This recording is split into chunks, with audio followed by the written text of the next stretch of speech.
Hello, YouTube Cubes. I am here, and I was delayed a little bit today. Had a meeting, and it went a long time because things needed to be talked about for next year and what was going to happen, and that kind of thing. And a lot of people are excited about start of the new year, that kind of thing. We'll actually talk about that a little bit today, not too much. So prepare yourselves. Today's show isn't going to be the longest one. I don't know, maybe a couple hours at most is my plan.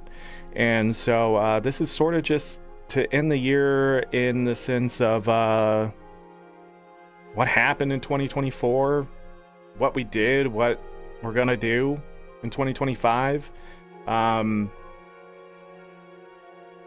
I think the last time I did one of these, no, I don't think. I know the last time we did one of these was in September of 2023 because I was going by years streamed, if that makes sense. So,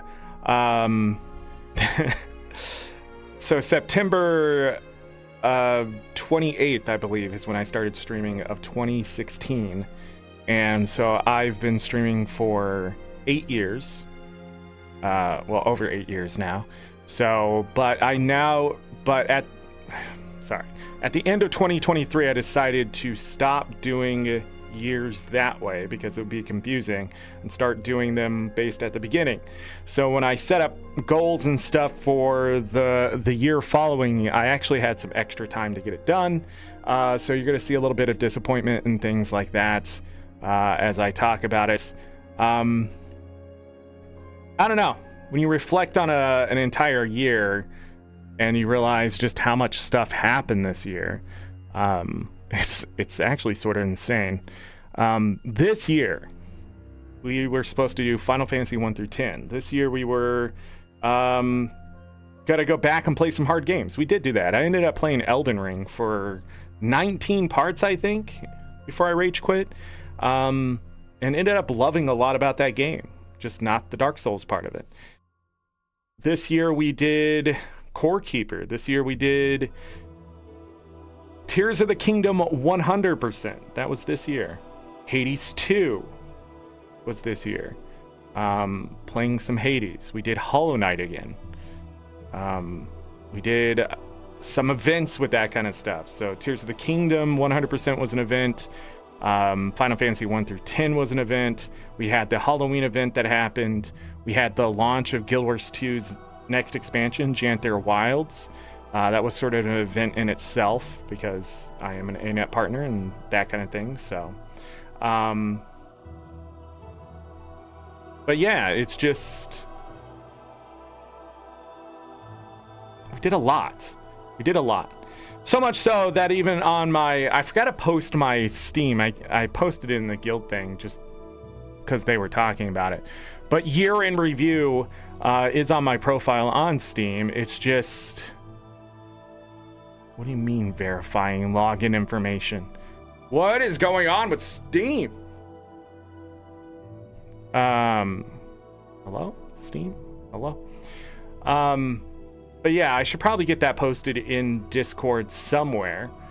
And, you know, doing things like 1,002 achievements on Steam. Now, 400 and some of those came from like one game because they're really easy to do and that kind of thing. But I got achievements from 34 games, and 285 of them were rare achievements. Also, my keyboard and mouse to controller percentage was 52% keyboard and mouse and 48% with controllers. So really shows that I'm willing to play on controller or the keyboard and mouse depending on what the game is and that kind of thing. You know, Stardew Valley's on like the keyboard and mouse while Elden Ring was on the controller. Right? Yes. But we played mini games this year. Steam says I played 54 games with 34 new ones. So I played 20 games on Steam this year that I played previously, but 34 new games. And it was 46 more games than the previous year. So at the beginning of 2020, 2024, I said I was going to game a lot, and I did, for sure. And we're going to go through some numbers and things today. I have it all set up. And just to let you know, Elden Ring and Stardew Valley both took 10% of the total playtime on Steam games.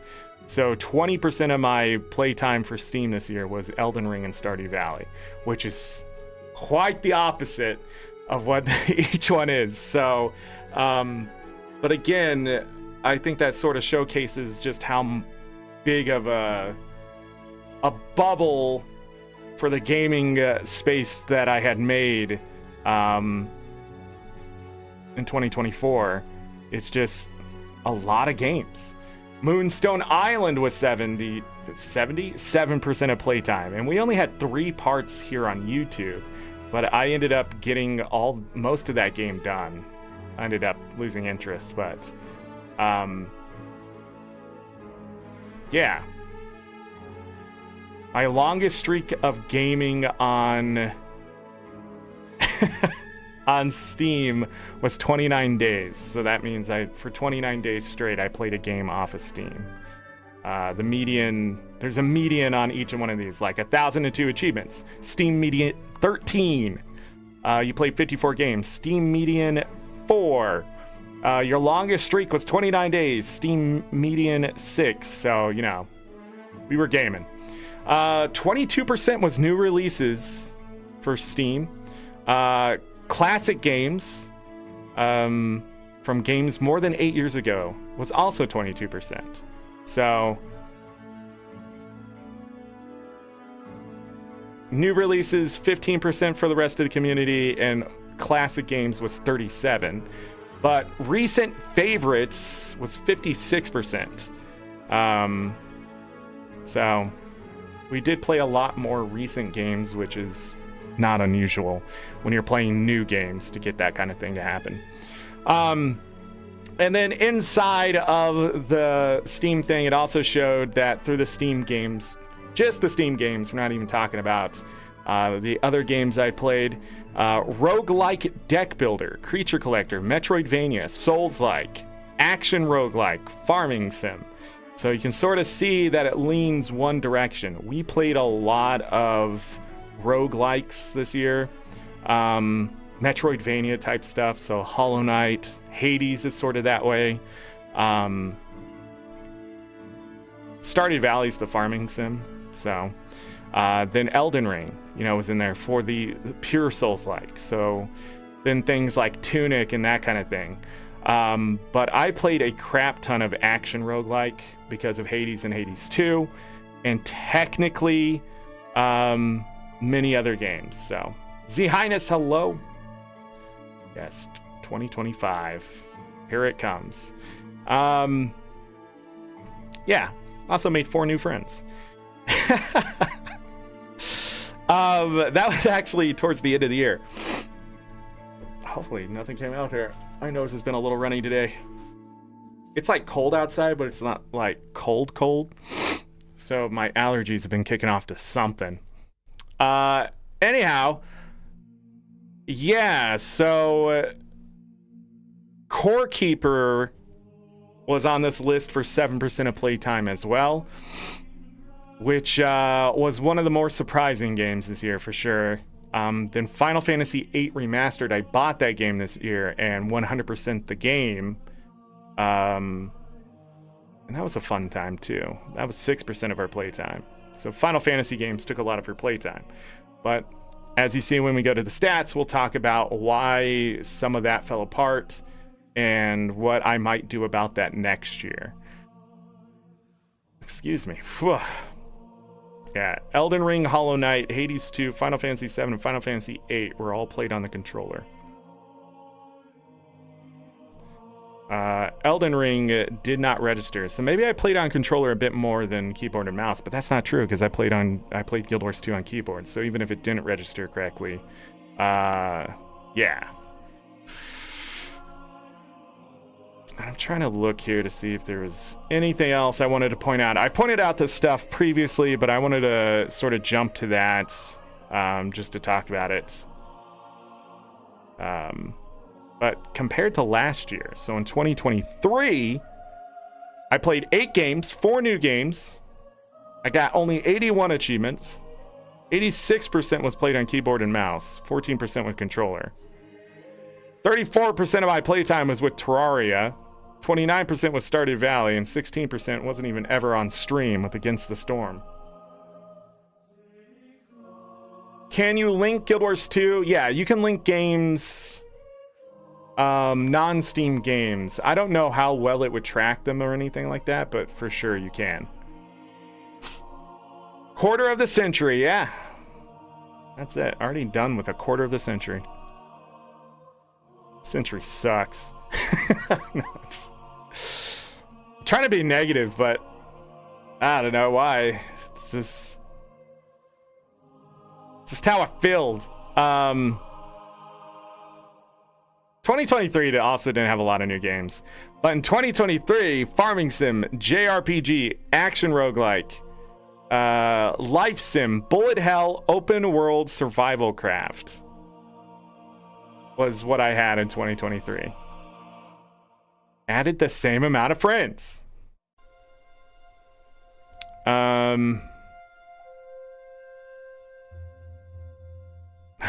The Stardew one says, hopefully you weren't a Joja shield. What? Dang, a Crystal Project was in 2023. I remember that. Man, Crystal Project, it's an interesting game. I don't know. Just felt like the developer just didn't have enough time to finish it or something. That's what it felt like. Vampire Survivors. Sea of Stars was in 2023. Final Fantasy was in 2023. When did I play that? Oh, it'll show me the thing, won't it?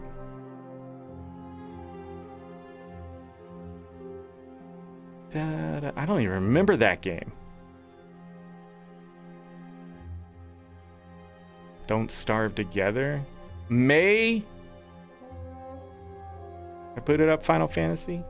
I drop in frames. We'll talk about that. I also have a 2022 one. How'd that one go? 15 games, 297. More normal. That was the Castlevania Advance Collection. Vampire Survivors. Final Fantasy VI. I think that's when Final Fantasy VI was finally released for Pixel Remaster. 56% was played on new releases. Farming Sim, Pixel Graphics, Open World Survival Craft, Action Roguelike, MMORPG, Character Customization. MMORPG? What the heck was I doing in 2022? Yeah, Final Fantasy VI Pixel Remaster came out that year.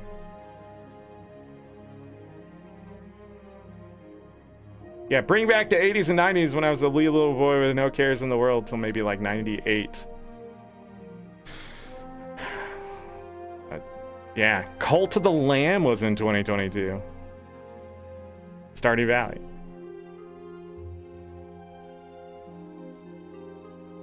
The hell was an MMORPG?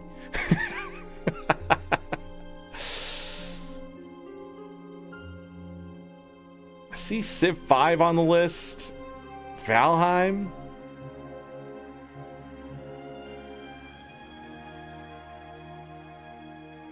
Let me close Discord and see if my bitrate comes back.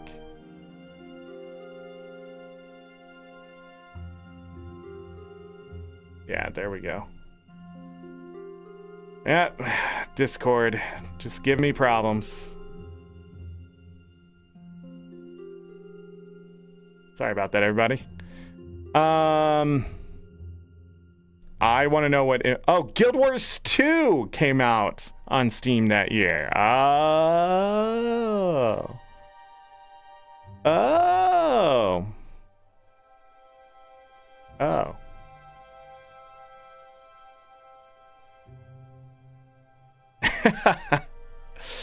Interesting. Web phishing has a download? Let's do it.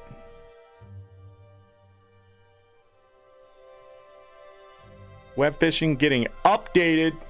I'm gonna see, here's the thing. If I download right now, I'm not gonna lose frames. My download's huge. It's if it needs a return response for the upload and it doesn't. It's weird.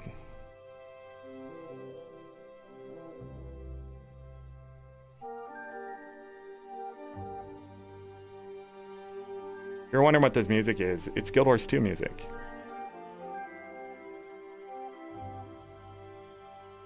I think my end of the year game I've been binge playing is the Spell Brigade. It's like Vampire Survivors, but harder.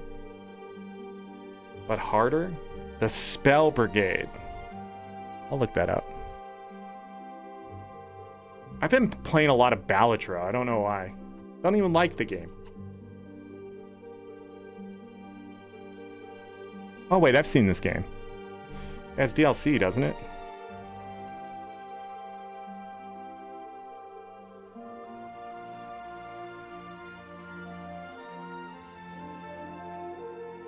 Yeah, I've seen that game.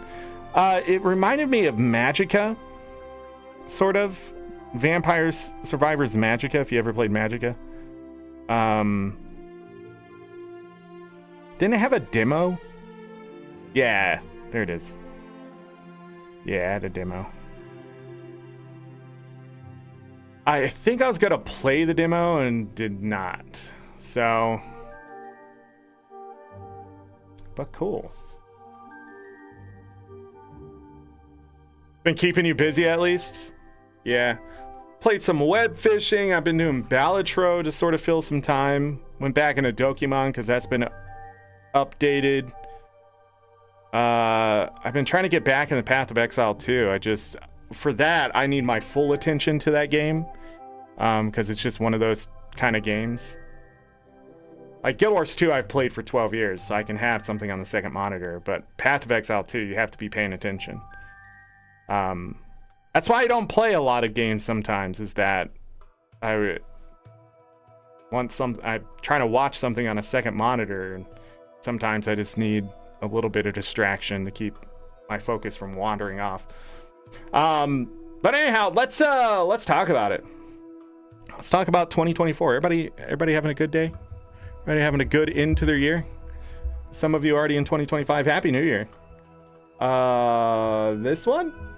Yeah, then we're gonna shut off the like and subscribe, which you all should do. But you're gonna see stuff pop up over here. Yeah? Are you all ready for it? It's gonna be great. So we're gonna talk about the good, the bad, the ugly, and we're gonna talk about what's next. And I got all sorts of great information for all of you. And it's gonna be like a oh my god, I can't remember. A slideshow.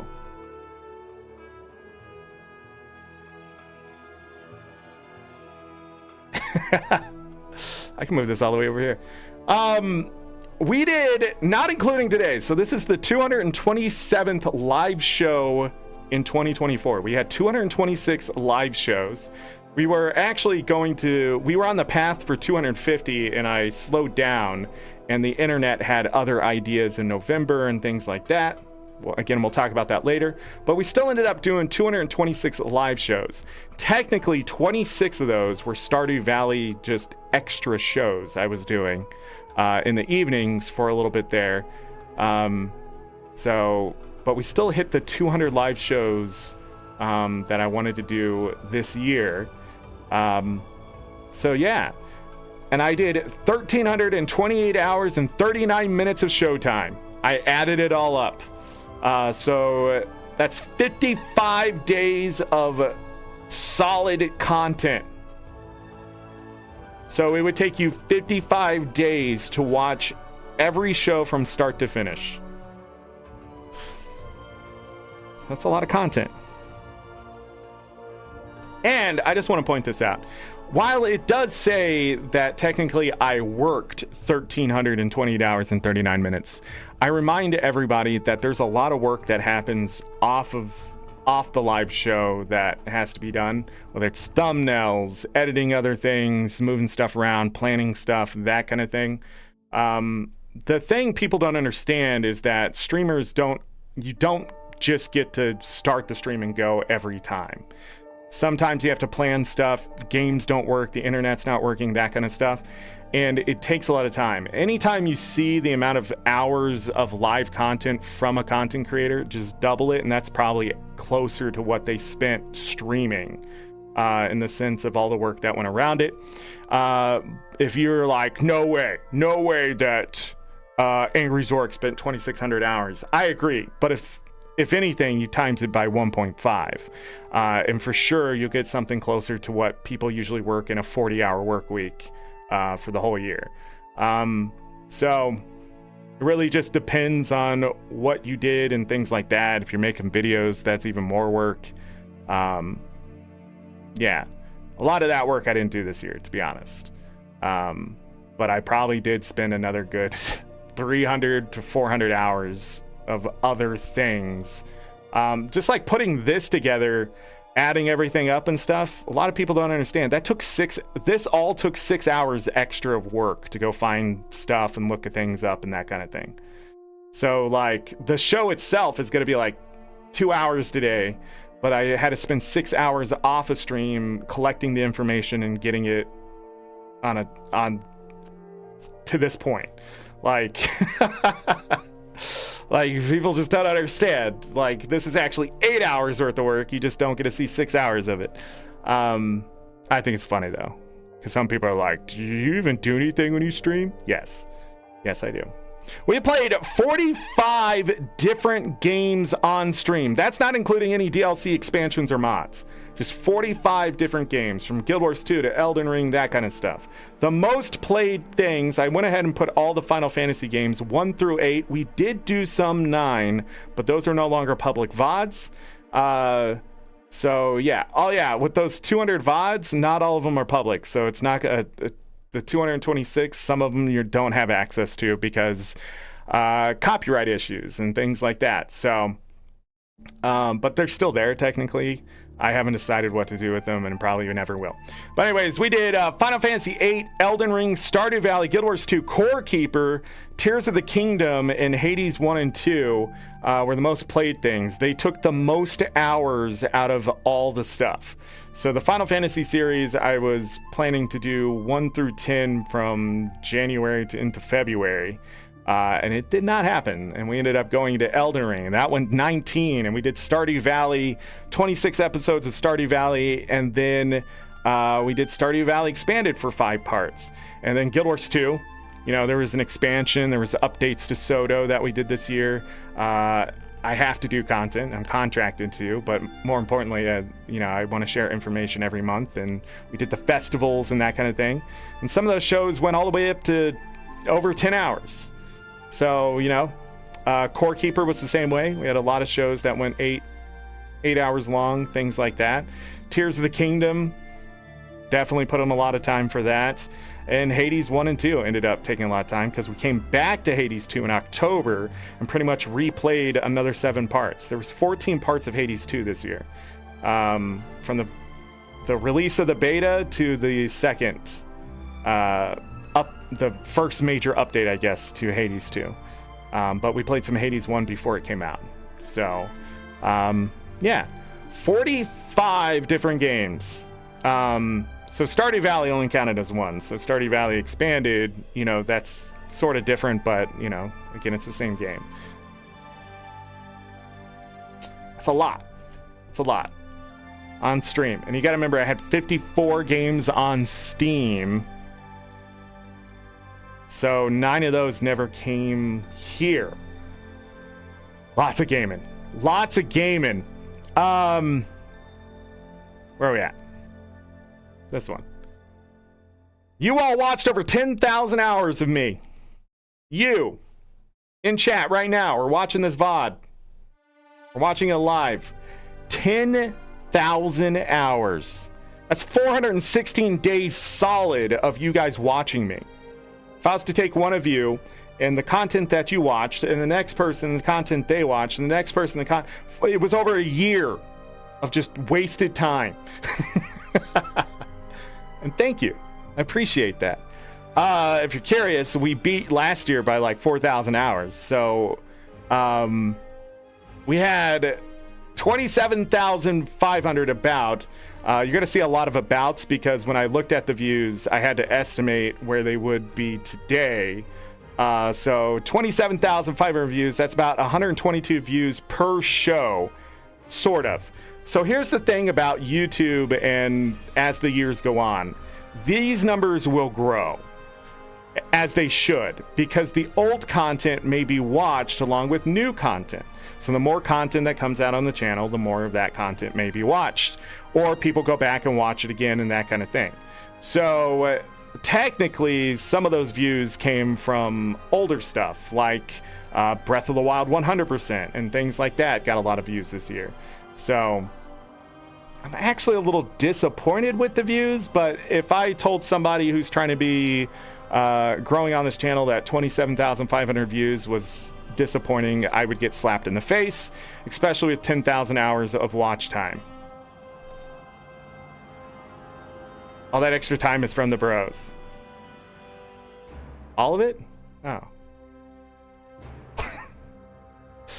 But just so you know, to get monetization, so ads and stuff, so I am a YouTube partner. It only takes 3,000 hours and I forget how many subs or whatever. We're still blowing the 4,000 hours out of the water. It's just we didn't have subs to back it up. I actually hit every metric for almost everything except subs. So believe it or not, I'm technically a YouTuber, a partnered YouTuber even. I'm just not successful in the most important number to YouTube. Which makes sense because, you know, that's what they want. Conversion. All right, let's go away from you all doing wonderful and great things to sort of like what the best stuff on the channel is. So these are the most viewed VODs in 2024. The first one here, I'm going to do the top 5. Tears of the Kingdom 100% Part 1. About 430 views. A lot of people watching Tears of the Kingdom. Makes sense. It's a popular series. Sort of. Next game. Tough bosses, tougher environments, and Core Keeper first playthrough part 4. Yes, that is the entire title I gave it. About 570 views. Again, Core Keeper was the biggest surprise this year. Just the sheer amount of people who enjoy Core Keeper in that community, and just I did not even realize. It was a game that people are like, oh, you got to go play it, blah, blah, blah. I enjoyed Core Keeper for the most part. I had some salt in the middle there. Things got really rough, but it comes down to how you're grinding. We also didn't beat one of the bosses. I think like the big bad boss, but that area isn't really even fleshed out, I guess. So the game's still being updated and things like that. But I finally played it. It's still being updated. We may come back to it in the future. All these games, by the way, these are just VODs from this year. Calm down, Chaz. Jeez. You're cheering for something that shouldn't even be there. Stardew Valley 1.6 casual playthrough has about 850 views. Yeah, Stardew Valley, very comforting. Funny enough, after the election, the views to Stardew Valley 1.6 went up almost on every video. People just needed comfort after just such a emotional, important election and stressful event in their life. And, you know, I'm glad I was able to give that. It was really noticeable. I wasn't surprised at all that Stardew Valley brings people comfort. So, you know, I'm glad I did it this year and had that playthrough. Well, playlist for that playthrough there for people. But it was really obvious when this number shot up to where it is. And I wouldn't be surprised if it went over 1,000 views before it was all said and done. Give me a second here. We did that one. Oh, okay. Oh, yeah, this one.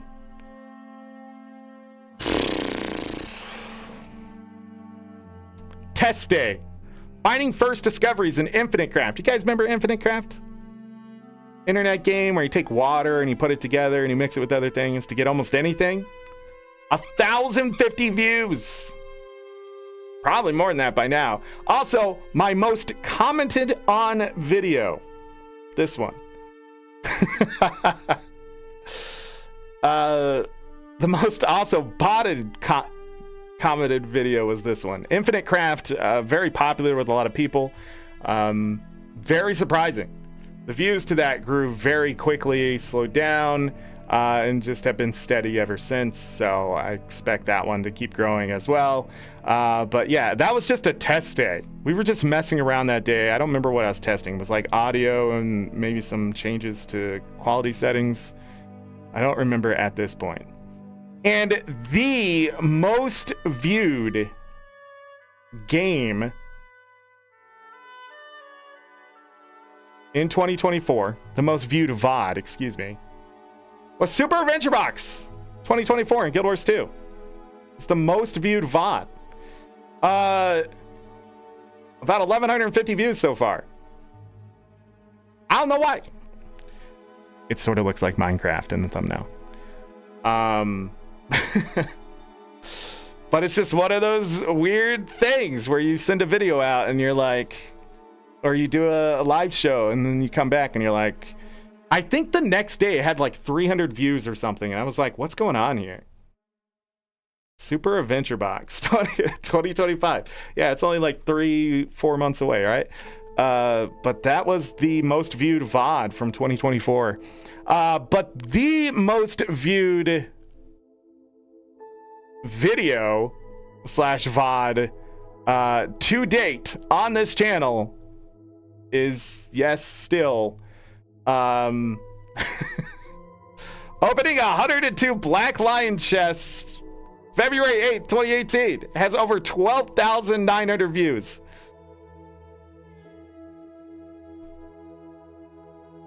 I don't know, man.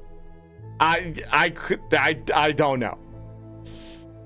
This thing has been watched. This thing itself, it's gambling, Ro.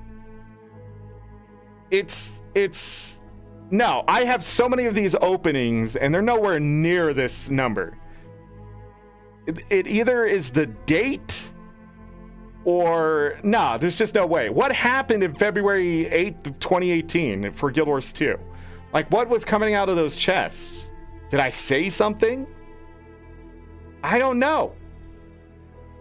I look at the data and it's confusing as frick. It has just been a steady like it just keeps going up.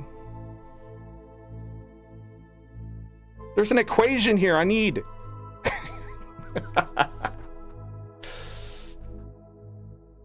It's gonna be there forever. It's gonna be the top. I'm never gonna have a video that beats 12,000 views. It's never gonna happen. Well, it's gonna be 13,000 views by the end of Actually, it's projected. This by the end of next year is projected to be at like 14,400 views. I'm not even kidding. It's just going up. No, don't, Ro. Don't watch it. Don't stop. See, that's the problem. People are like, "What video is that?" And they go click on it. And they go watch it for 5 minutes. Then the watch time expands. And then it gets recommended to somebody else, and it just keeps growing that way. There's no ads on this yet. When I get ads on this, those views will drop. But AI bot watching it to increase the views, yeah. Oh, man.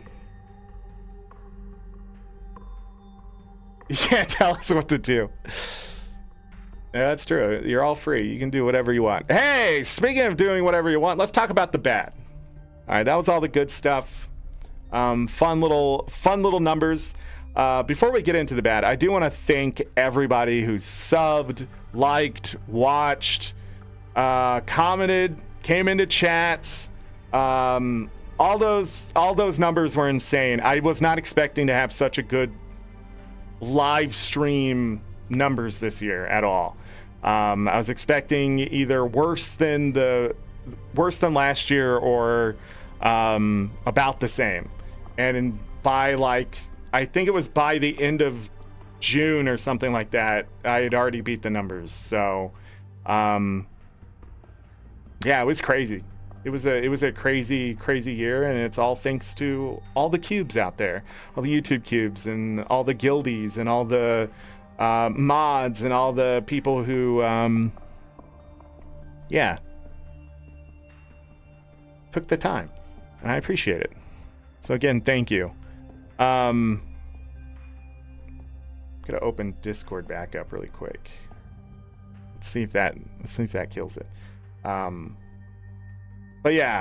now we gotta talk about what went wrong. So one of the things I wanted to do since 2023 especially, and I've been on Twitch, and we started in 2022, in September 2022, because I had enough of Twitch's crap. But in 2023, I decided I need to start learning and that kind of stuff.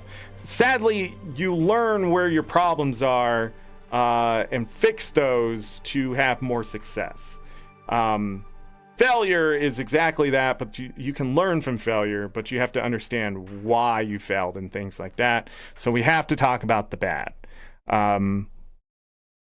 Because the bad is the bad and that kind of thing. First thing, my health got in the way. I have arthritis. I'm still recovering from long COVID. Every time I'm getting an arthritis flare up like this weekend, I'm already feeling it. It's in my spine and stuff like that. Brain fog comes back. Other issues that I had during long COVID come back. They just manifest again. So that brain fog especially, and the lack of focus, just hits me so hard sometimes. And then everything hurts. My joints hurt and that kind of stuff. So, that stuff got in the way this year. The other thing is I have ADHD, and it took so long to get on meds, and I'm not sure if the meds are still working as they should and that kind of thing. So having to deal with that gets in the way and stuff, because if I don't have focus and things, I can feel very defeated or even deflated, and I don't want to bring that to a live show. So, sometimes I did have to take a day off, or my internet's not working and I'm just feel frustrated because I can't figure out how to fix it, and my brain power just isn't there to sort of like look at the stuff that's there and fix it. But sometimes it can't be fixed, but I still blame myself in those moments because I'm not 100%. And I'll never be 100%. I'm getting older, so I'm getting slower, and things will break down, and I'll probably get sick with something eventually. But I hate that gets in the way, but it's part of that thing where I sort of just have to deal with it as it comes and then move on. Okay, we're gonna close Discord.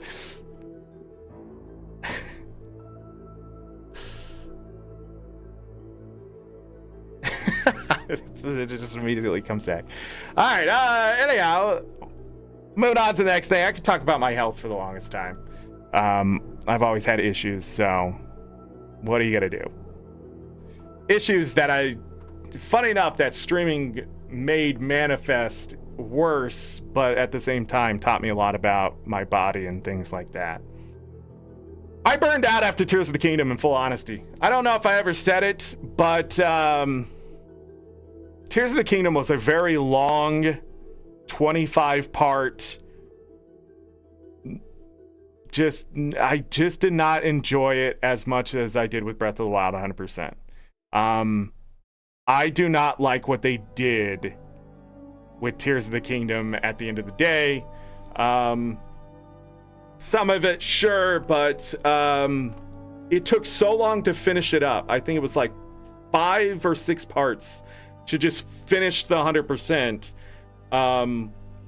Not like Breath of the Wild. Breath of the Wild only took 14 parts, I think, the second 100%. But Tears of the Kingdom took 25 parts. Not everything was optimal. I was warned about that too, that the game just is very grindy in some places. But I did learn a lot. It just took a lot out of me. So the time I was done with Tears of the Kingdom, I really just didn't want to stream anymore, to be honest, because I was just tired. And it was burnout, is what it was. That's why, like, moving to sort of the suggested games and stuff after that was such a godsend, because it sort of broke up the monotonous stuff I'd had. You gotta think, we had games so hard. We played Final Fantasy 1 through 8 by then, Elden Ring. Did we play through 8 yet?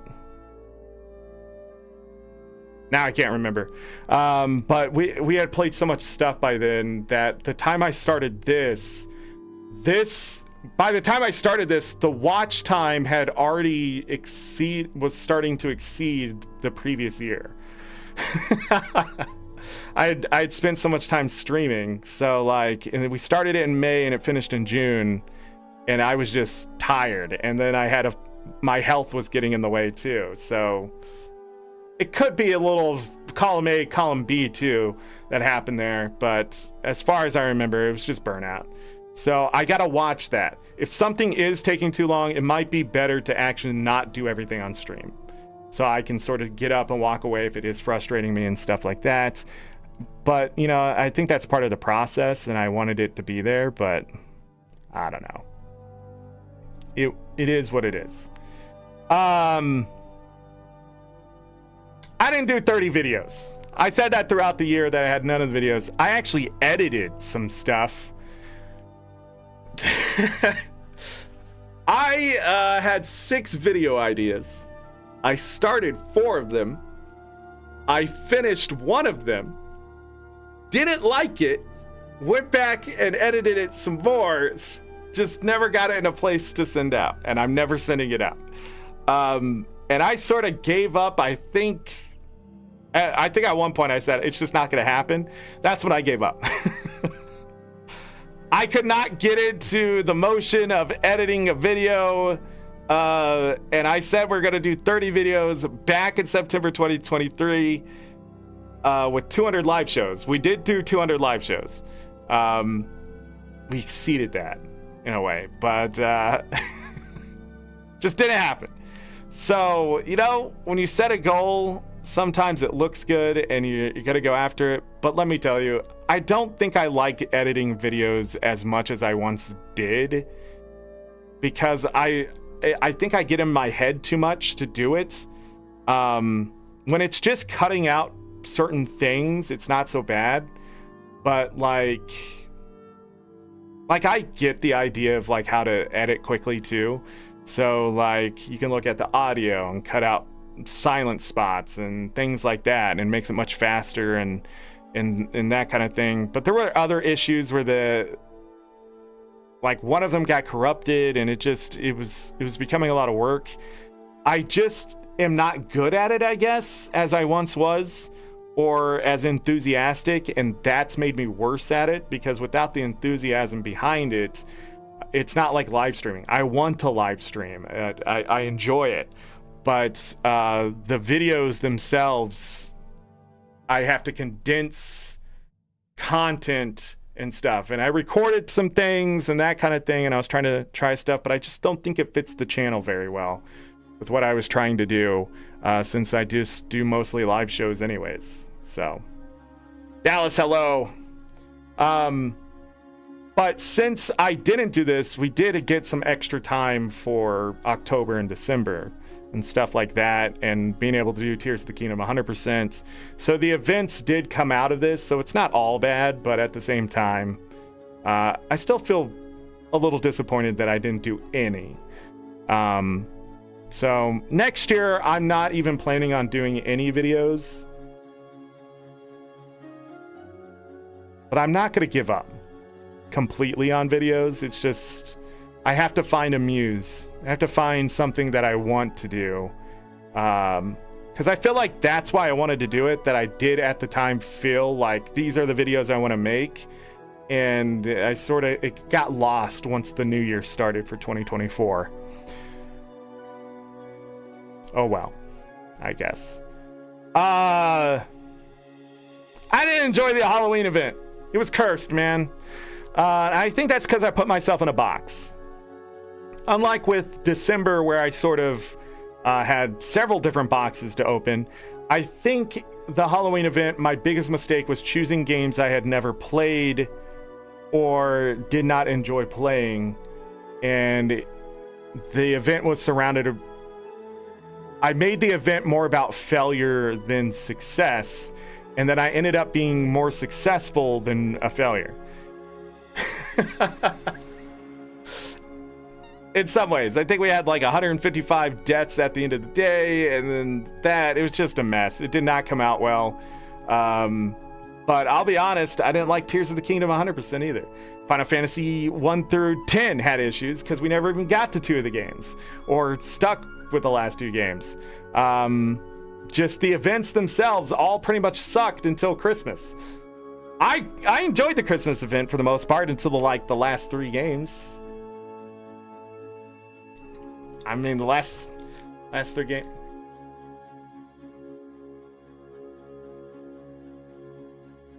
What are you doing? Are we all good over here? Sorry. Lucky got up to drink water, and Bo, he's having issues. Mad about something. Come here, Bo. I don't know what happened. I must have missed something. But anyways, Christmas event. If you didn't see it, 12 different games, Zelda-like. I think that was a good idea instead of doing like randomizers or something this year with Zelda. I don't know how it's gonna go next year. I just don't know yet. Again, we're gonna have to get closer. I usually start planning it out halfway through the next year. So, but a very Legend of Merry Zelda-like Christmas. That's definitely good for the most part. There are some things about the events that when I tried them was sort of testing for other things. You want to come up here, buddy? I'm gonna say hello to everyone. Say hello. Come on, Lucky. Say hello. Say hello to all the people. You want to tell everybody that we got your nails trimmed and they butchered your nails? Well, not butchered, but you were having problems.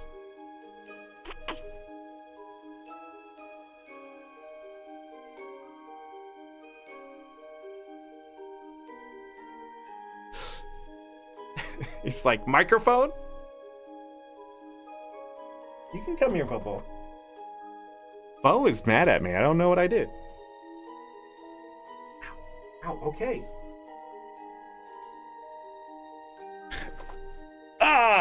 Alright, I have something to admit to everyone. I hurt my shoulder. I don't know how I hurt it, but it's pretty bad. I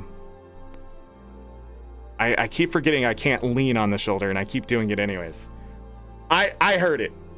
I don't know what I did. I have no... Again, this is what happens as you get older.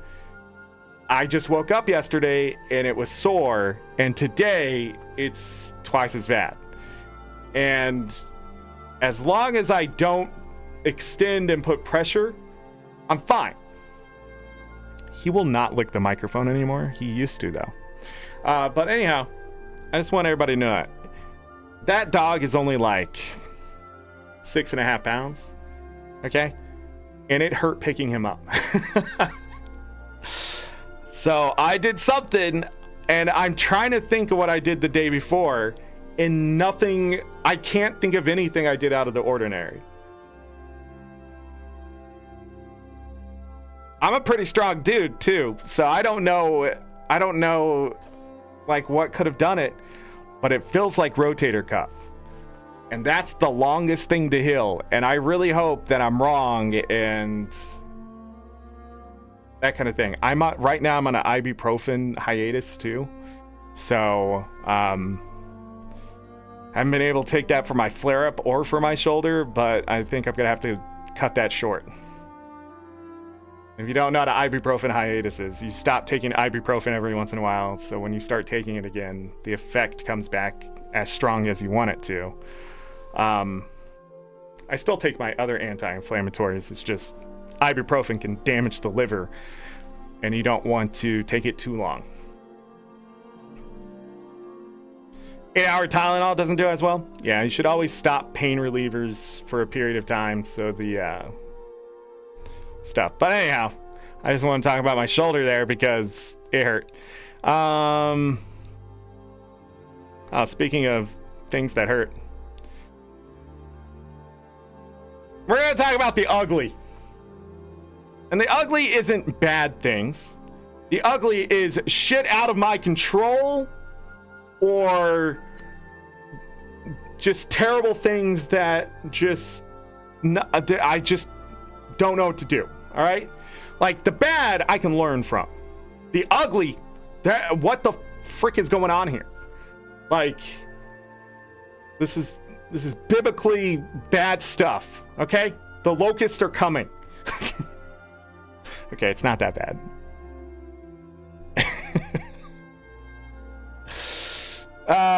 Where's the first one for the ugly? Am I dropping frames again? Oh no, what do I do now? What do I do now? Oh, we're good. Okay. I just realized why I ran out of upload speed. Hey! The ugly! Where is it? Right here. Speaking of that, my internet! What a piece of shit it's become. My upload speed is capping out, and I had to lower the quality of the stream this year. Twice. I have no idea what to do about that except move and find a new ISP. Because my ISP is a monopoly and there's nothing I can do. They're giving me all the download speed.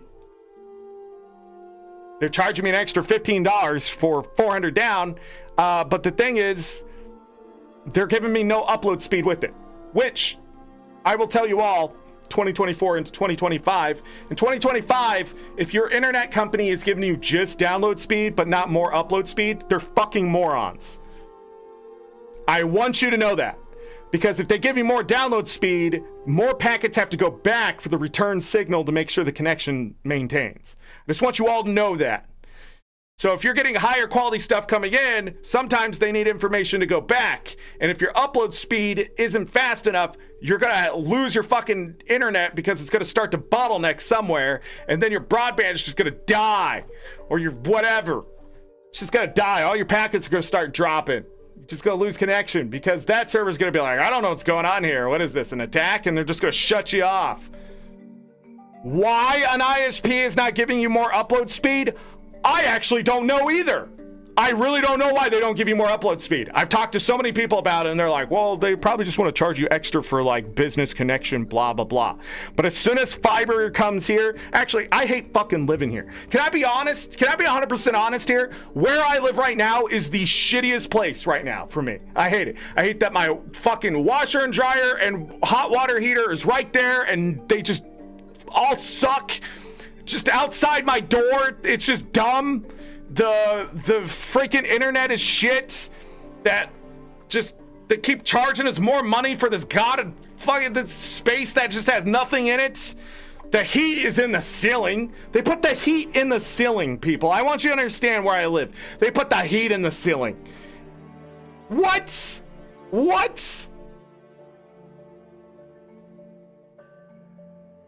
They maintain the grounds like freaking it's just the worst thing ever to ever do. I just...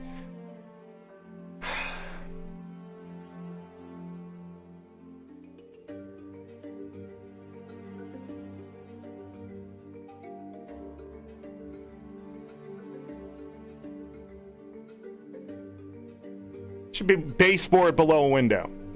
So the heat travels up, and when the cold tries to come in, the heat pushes the cold back out. That's actually smart. It's the same thing like when you're walking in a Walmart and it does a burst of heat when you're walking in. You're like, why is it blowing heat here? It's because it keeps the air walls itself off, and it can't come in. So the temperature doesn't change as drastically.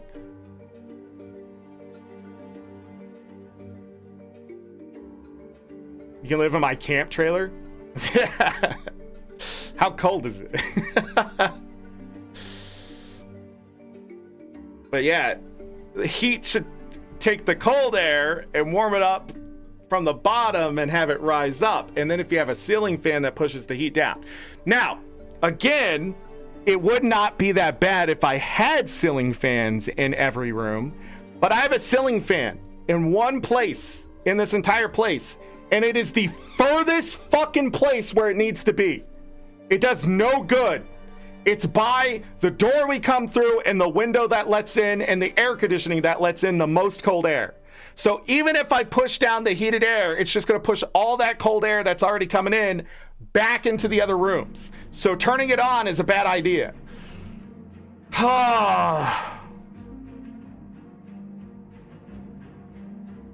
It's like the worst people came here and just built shit. And we're living in it.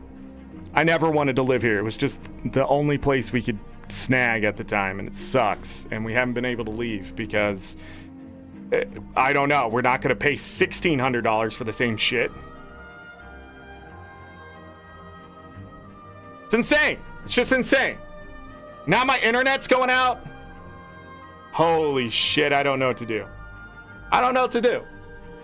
But that's why it's the ugly. 37. Heated flooring in my house, which is nice, but it takes days for it to cool back down. Heated flooring is amazing. When I lived in North Dakota, and I walked barefoot into my kitchen, and the floor was warm, I was like, what is this? It's heated flooring. And it is the most intelligent way to heat your home during the cold.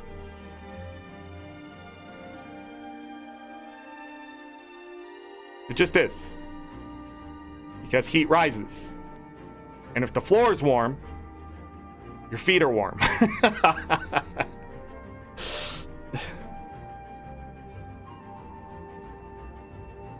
Heated toilet seats better? I mean, sure. Heated dog beds. You should see my dogs. If you haven't, I've shown my dogs. Go to Blueski. Anyhow. Stupid internet. Being stupid. What's next? We gotta talk about the elephant in the room. I don't have 1,000 subs. It's my fault. I recognize that I'm not expanding and diversifying my content enough to pull in people to come sub to YouTube. You have to trap them with good videos. You have to have great live content that they want to come back and see over and over. Live streaming on YouTube is tough. There's a bunch of data that's working against me to get to this number. We did grow by like 135 subs this year, so it's not like it was all terrible. But I need 1,000 subs to monetize my VODs. If you don't know what a VOD is, it's a video on demand, which usually means it was live and then it becomes a video. And this is actually how a bunch of live streaming YouTubers make money now, is that they stream live and they get the super whatever and the donations and the memberships, and then when it's done, they get ad revenue. This year, I missed out on $1,700 of ad revenue. Now, some of you are going to be like, well, I use ad blocker and stuff. I can't help you. That's fine. What I'm more talking about is random people on their cell phones and stuff watching the content or whatever. That's the bottom. The top, they're like $4,000, but I highly doubt that. But like $1,700 could have been in my pocket this year from the big mega corporations. And that's what I want. It's not your memberships, although I will take them and I appreciate the extra support. It's the ad money is that what I want, because the ad money is taking from the big guys. And it takes no more work for most of you except skipping an ad. And it's the best way to make money. Again, I have the numbers except for the subs. It's just an ugly thing that's happening right now. I think one of the goals that I have for next year, I can tell you already, it's going to be 1,000 subs. Because that's what I need as a YouTube partner to get the ad revenue that I'm missing. Monetization will help me make more content, because if I have more money, I can throw it at problems that I have. Or buy the games that I otherwise want to be able. Like, so doing the December event, it costs like $250 for me to do that event. So like it costs money to do those things because I usually have to buy new games or buy other things to set stuff up. The other thing that happened this year is I had to replace my headphones a couple times. I forget. I had to replace something else, and I don't remember what it was. I had to buy a lot of stuff this year, and that money would have come in handy to do that stuff. I have to replace this microphone eventually because it's only getting worse. If you haven't noticed, I've been topping out. It's not from my software, it's actually from the microphone. It's getting old is what's happening. So sometimes even the software can't catch whatever it's doing. And that's normal. It's just what happens. This microphone's 8 years old. It's not as old as when I started streaming, but I did get it a few months after I started streaming. So I'll steal my wife's phone and sub later. I doubt she sub. The thing is, with subs, I'm not saying that won't work. I appreciate it. The thing with subs is that YouTube clears out a lot of accounts. So I can gain 150 subs, but it will only look like 100 subs because 50 other accounts will be removed for whatever reason. Same thing with views. Funny enough, I've seen my views go up really fast, and then when I check back, it's dropped back down to a lower number. But that's just sort of the YouTube stuff catching bots or whatever is happening. This year wasn't as bad as last year, to be honest, but that stuff will happen. And I don't know if they also do that with certain subs and things like that, like if certain people sub a certain way or whatever. Yeah, not sure. But yeah, just need 1,000 subs, and it's on me. It's on me to make content people want to sub to or interested in and that kind of thing. So I'll have to think up something and be consistent with it, because that's also important, because people want to come back and see that content. Because if they don't see that content, they do what? They unsub. We don't talk about that here. Next. We don't talk about that here. Copyright. Games streaming, so it should work. Bro, I should pull is your daughter single? Because I have a friend, and recently I feel like he's lonely. I'll be honest, I'm a little worried about him. Because I asked him if he wanted to do some stuff in World vs. World the other day, and he's like, no, I just don't feel like it. And I mean, what do you mean you don't feel like it? We kill people all the time in World vs. World. I just wanted to run to the puzzle. And he just said I didn't feel like it. And I just feel like he wasn't trying to avoid me, he was just trying to avoid. And I was like, well, if you want to do it later, just let me know. And he didn't even respond. I mean, he's fine. He's messaged me yesterday about his Taco Bell, but I'm just saying, like,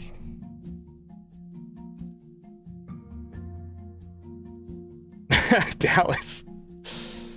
She does not do World vs. World, but she plays lots of different games.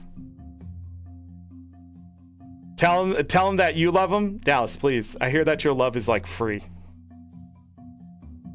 Is that the same love you were trying to give Remy?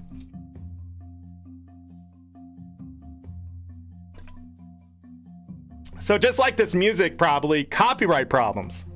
There is one video VOD that I was doing some testing about copyright in the music and that kind of thing, because YouTube was like, look at our great AI. It will never come out of private because it was claimed 26 times or something. 140 claims came from Final Fantasy this year. Thank you, Square Enix, you piece of shit. Why, internet? Okay. I love Remy. No different love. Everyone gets different love. Dallas is easy. Oh, there's Remy. You got caught. Caught in 4K? Wow. I don't even have 4K resolution on this video. I think 720's max. Should be able to do 1080.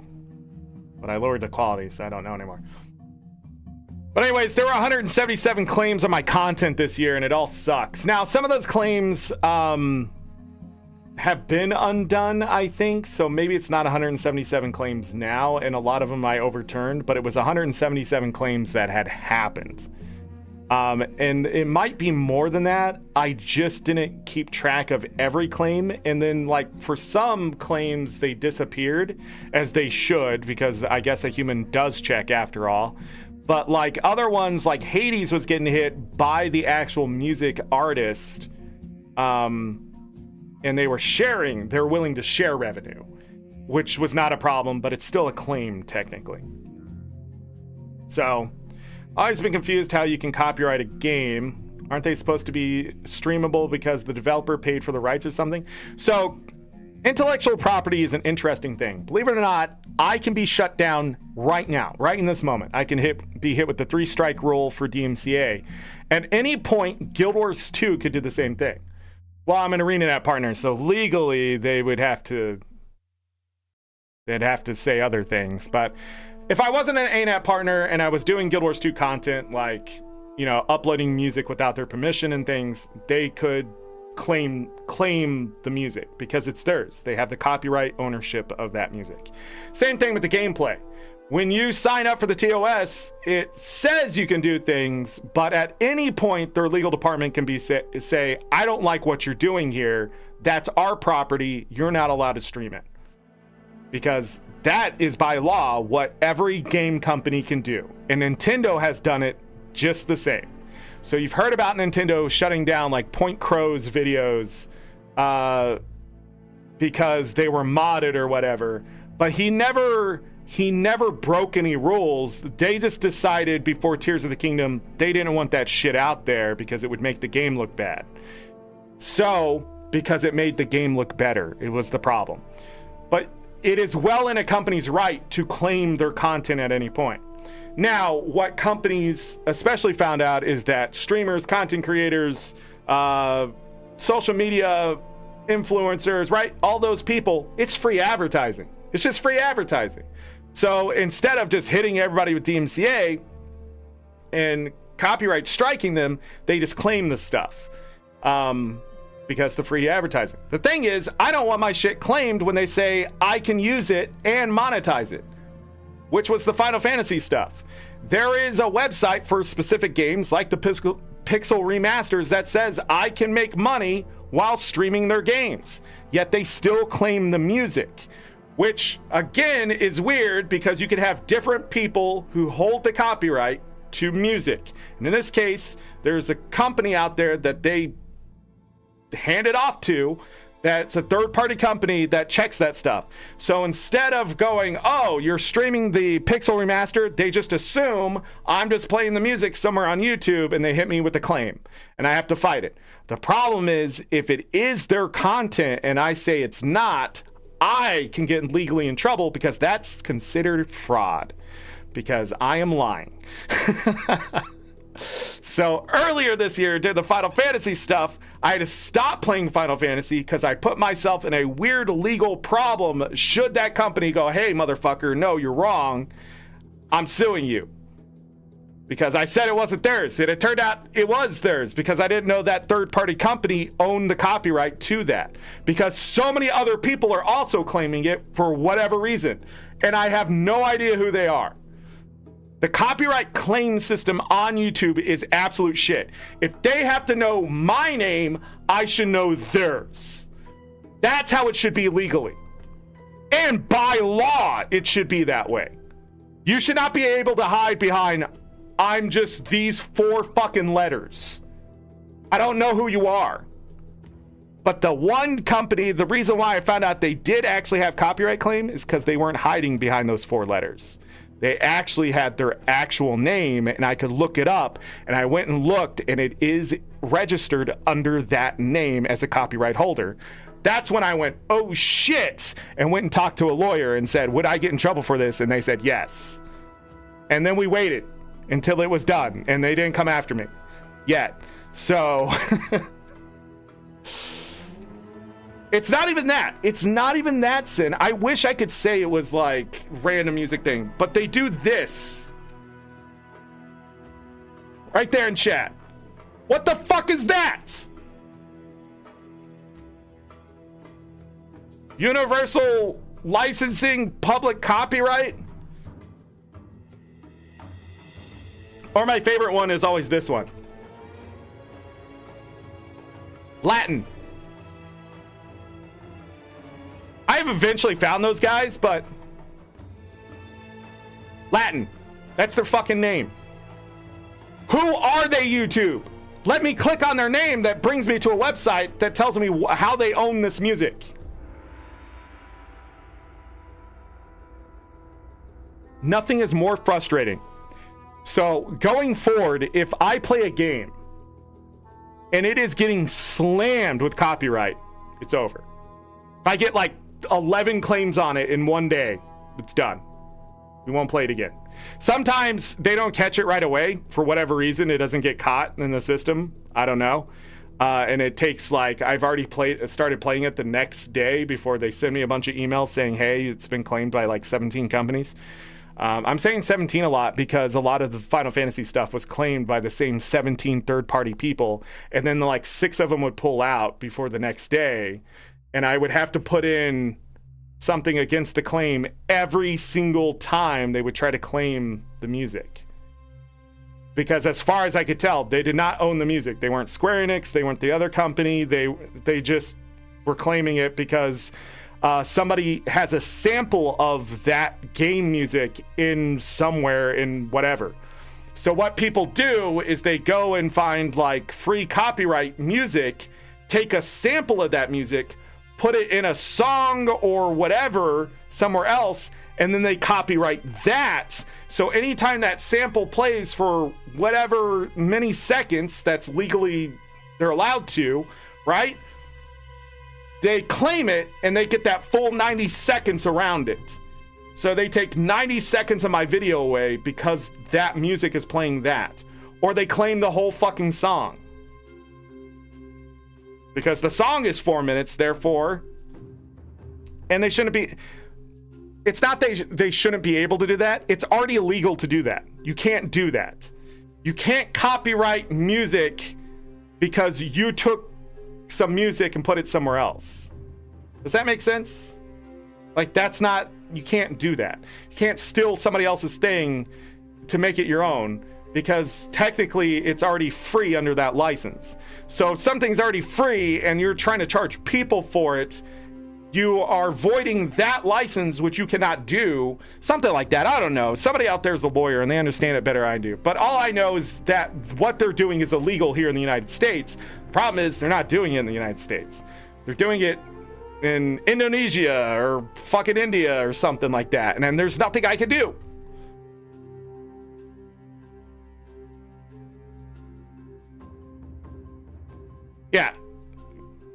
Yeah, that's the thing. That's the other problem. So these games that have been here for a long time, what the AI tools are doing now is they're going back further and further and further, and they catch stuff like on the back end. And so YouTubers are losing so much money because of that, because they're claiming it. It's the same thing like the new honey scam. It's that they're getting the money, and we as content creators have to fight this illegal thing that shouldn't be happening in the first place. And YouTube, since it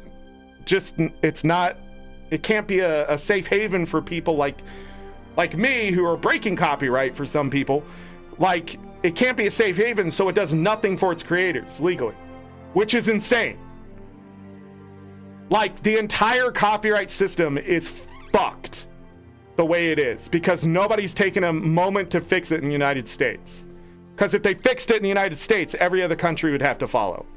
Japan is fucking insane with their copyright stuff. Just look at what Nintendo's doing.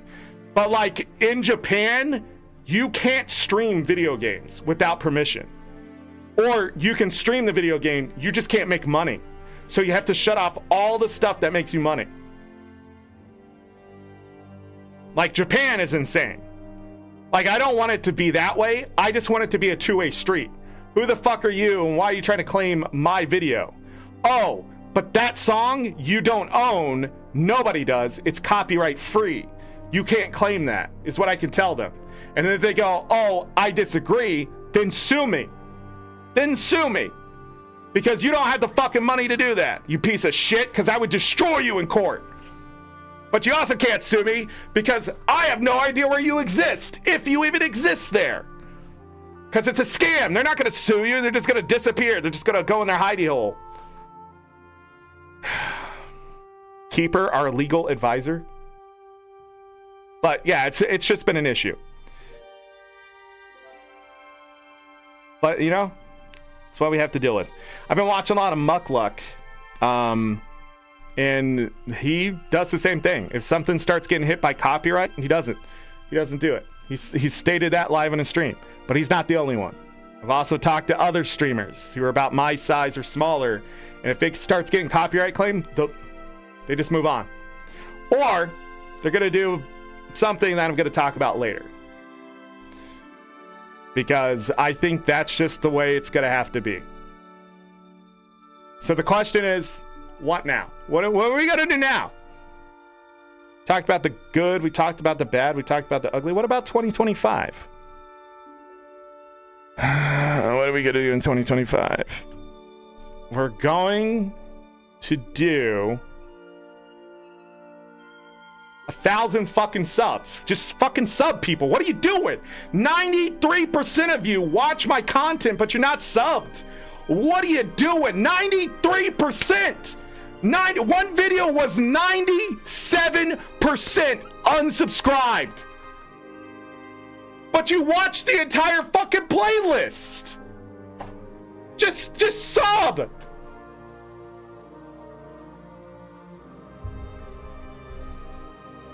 But we're gonna hit it.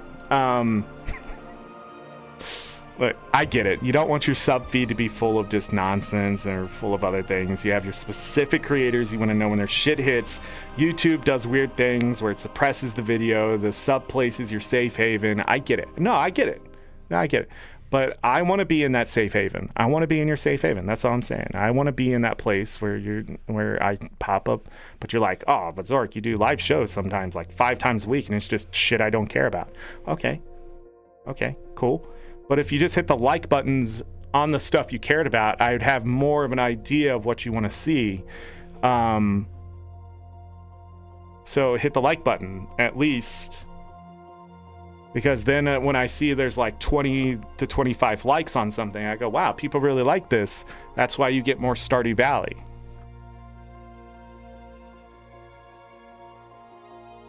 I'm just saying.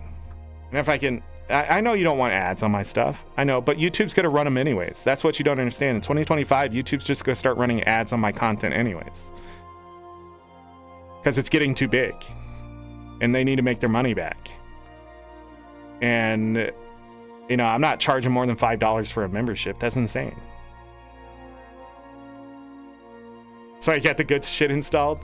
I fell for it yesterday. Oh, man. I went to tell Muckluck Happy New Year in his chat, and oh god, and this thing popped up that said I was offline. Don't click that thing, just refresh the page, because it collects data off your application, your cookies and shit. I did it, and I went, oh, I just got honey scammed by YouTube. Trying to figure out how to stop my ad blocker,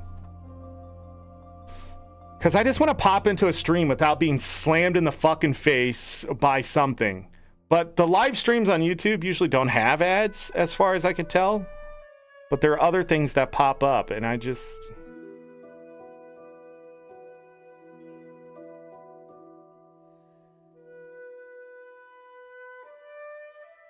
Let's talk about it.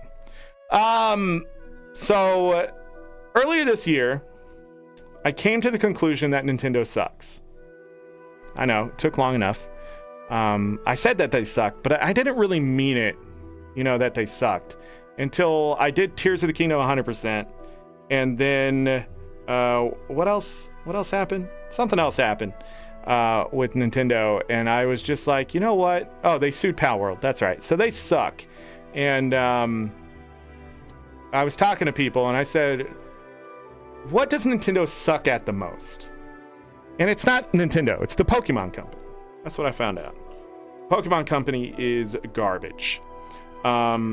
Because they do nothing with their Pokemon games. Really, they don't. Even the stuff that comes out is relatively tame to what it is. And if they do anything, they change the genre completely, or they just copy paste old. They're pretty much just doing the scammiest, scummiest shit that a AAA studio can do at this point. Full control of the stuff. And then, as I was trying to figure out, like, I really want to stick it to Nintendo. And that's what I said to somebody. And Pokemon is their most successful thing. You didn't know. Or at least one of the most successful things. Before all the movies start coming out. So that's why Pal World's getting sued. If you did not know. And they're pressuring these other games to cave in to this idea that they can start patenting genres and stuff. Which is probably going to kill this idea, because with the AngryZorric here in the United States that are going to be happening now and the billionaires taking over, more than likely they're just going to let those patents through anyways, which is insane. Instead of the United States putting their foot down and saying, you can't patent throwing an object and capturing a creature in 3D space. That's too generic. Like, doesn't matter, right? Throwing an object in 3D space is insane to patent. But it's not that. People are going to start patenting, specific puzzle types and things like that if Nintendo wins this. AAA studios are going to come and patent, all sorts of stuff. And one of the biggest examples of patent just insanity out there right now is that it ran out. Is that during loading screens, there was a patent that was put on mini games in those loading screens. So back in the day when you were playing games and there was long loading screens, you could have been playing a mini game in between the load zones or whatever. But some company, I forget, I think it was Sony actually, but maybe I'm wrong there. I don't want to throw Sony under the bus, but they patented it, so nobody could do it.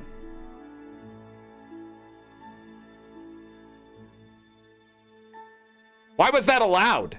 Is what I want to know. Why was that allowed? Well, because we have judges like the one in Ohio that says there can be bones in boneless chicken wings. Fuck me, dude. We are so fucked. If something's called boneless and it can have bones in it, I just want you to know how stupid that is. I just want you all to know how stupid that is. If I say, oh yeah, I'm selling boneless T-bones and it comes with a bone and you go, I thought this was boneless. I'm like, yeah, just rip it off the bone. Like, I don't know what I'm living in right now. I don't know if we're in a jester's paradise. I don't know if clowns have taken over. I don't know if this is just... I don't know. Is it a mass event where IQ is slowly dropping and I'm not realizing it? And some of us are smart enough that we haven't hit the point of just like that dumb? Or lead poisoning is just that bad in the United States? Which it is. I mean, the entire boomer population is fucked. Seeing that data, it explains a lot. The boomer... If you were born before 78 or before, you're just fucked. You're just fucked. There's lead in the air for the longest time. And even after that. So I mean, but the concentration levels before they finally banned lead, it was pretty much brain damage every day. You woke up, you breathe in, brain damage. Row, boomer here, I can agree. IQ drop is real. The funny thing about IQ, okay, in all seriousness about IQ, what I have found out about IQ is it's actually going up every year in general for human beings. So the 100 IQ is at a level and it continues to rise. That 100 there is the average intelligence level. No, it's not an average, actually. It's more complicated than that. But overall, humans are getting smarter. Base wise. So like the amount of intelligence we have is going up. The number that's up here, right? Those people are like 200 IQ. The Mensa, I hate that place. Theirs is not. We've hit this limit. So the way it's scored to get up there, you can pretty much just cheat your way in if you know what you're doing. which is smart in its own way, but to get to this higher number is getting harder to do because the base intelligence of human beings is going up. The problem is when you have intelligence without restriction and without wisdom, you get what's happening today. I see thing in sky. I've heard of UFOs. That's a UFO. No, buddy, that is a drone being tested by a mom and dad who wants to give that to their kid for Christmas, and they're making sure it works. And then you go, there are drones everywhere. And you type in Google, drones in the sky, blah, blah, blah. And you get tons of stories saying there's drones everywhere.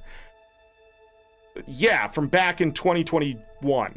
Like in 2022. Like it didn't all happen at the same time. But that's not what the internet's going to tell you because they need clicks. So they're going to hide when that shit was happening. And if you don't go read it and you're just reading like, oh, yeah, in Colorado, all these drones are happening or blah, blah, blah. Look what China's doing with these drones back in 2019. Like, you're going to be scared to death of what's in the sky. But let me tell you what's in the sky. Fucking clouds, okay? The clouds could be more dangerous than those drones. How, you may ask? You ever hear of a thunderstorm? You ever hear of a fucking thunderstorm, you fucking idiots? You ever hear that? Those winds can knock a tree over and kill you more than likely than a goddamn little fucking 6-inch drone going and then you taking your little fucking camera on your phone that has no ability to go over a certain amount of pixels and you zoom in and it just looks like a sphere of something and you go, oh my God, it's a flying object. No, it's a little 6-inch drone you're trying to fucking zoom in on, but with your naked eye you can see it and it has a little light on it going boop, boop, boop. So the person who's flying at night knows where the drone is so they don't fly it up too high and it gets hit by a goddamn bird. I don't fucking know. But the cloud is eventually going to have lightning come out of it because the ions in the air are going to line up in a certain way. And you're going to have them separate because the hot and the cold. And you're going to have this fucking ion down here positive and this one negative. And you're going to be staring up at the cloud being like, I think I saw a drone. And the lightning's going to hit the fucking ground, travel to the ground, go through you. And you're going to fucking die. And it's more likely going to happen than some army of fucking drones coming from an Iran mothership off the side of the coast, okay? If you're that fucking stupid to not take your intelligence and go the full fucking mile instead of just running one lap on the track, I don't know what to tell you. But the other 3 laps are begging for you to come. Okay, that sounded weird. Right there at the end. I probably should have just stopped with the... Damn it. Anyways. It's chemtrails, yes. Those fucking dihydrogen monoxide trails, damn it.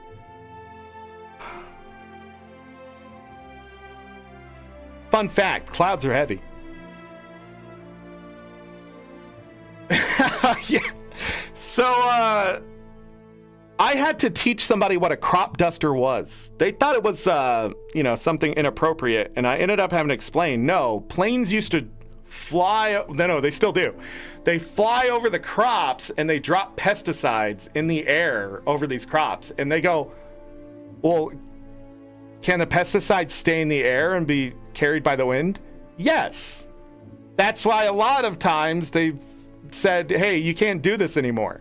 But in rural areas, it's just faster to have the plane go and throw it all over the fucking ground. Gert, hello. Happy New Year. Fun fact, clouds are bastards? Yes. Clouds are dangerous. Did you know if it's really cloudy and you fly a plane through the clouds, you can suddenly be hit by lightning? Did you know that? Because you could push water vapor in a certain way to align ions together to cause them to react. I'm not even kidding. I wish I was kidding. Like, clouds are dangerous. Lightning can hit you when there's blue sky out. Clouds are a sign of weather. I just can't explain this enough to people. That's water vapor. It got there somehow. There's energy in the air keeping that water vapor up there. That energy gets dispersed. We mostly see it in the form of lightning or even just rain, or sometimes temperature changes like hail and snow. But at the end of the day, it's got to come back down. It's part of the cycle, and that cycle takes energy. If the sun hits the fucking water, it's going to evaporate because why? Energy. And then it goes, woo, up into the air. That's why, like, lake effect snow, what do you think that is? It's the precipitation that falls from the lake. But it takes energy to get it up there. It just goes in a circle. Used to be an old dude in my town who crop dusted his farm and also did like an entire mountainside for free. Because he liked flying that early in the morning. Yeah, like those balls that sit on a, okay, that's a weird start, but you know what I'm talking about. So you got the power line and they put these balls on there. Those were for the crop dusters. A lot of times when you're driving in those old towns and you see the balls just sitting on those, it was to make sure the crop duster doesn't fly up and like the town loses electricity for 6 weeks. Like, kids today, they're never gonna learn that. They're gonna be driving by being like, why is there this giant net thing here? Because birds are flying into the power transformer, and instead of doing that, they run into the net, and the bird goes, I don't want to fly this way anymore. Because I have one of those in my town, where they had to put a net up because the bird kept flying into the transformer. These birds were like, man, wouldn't it be cool if I got the power of Thor through this transformer? And they had to put a net up around it, because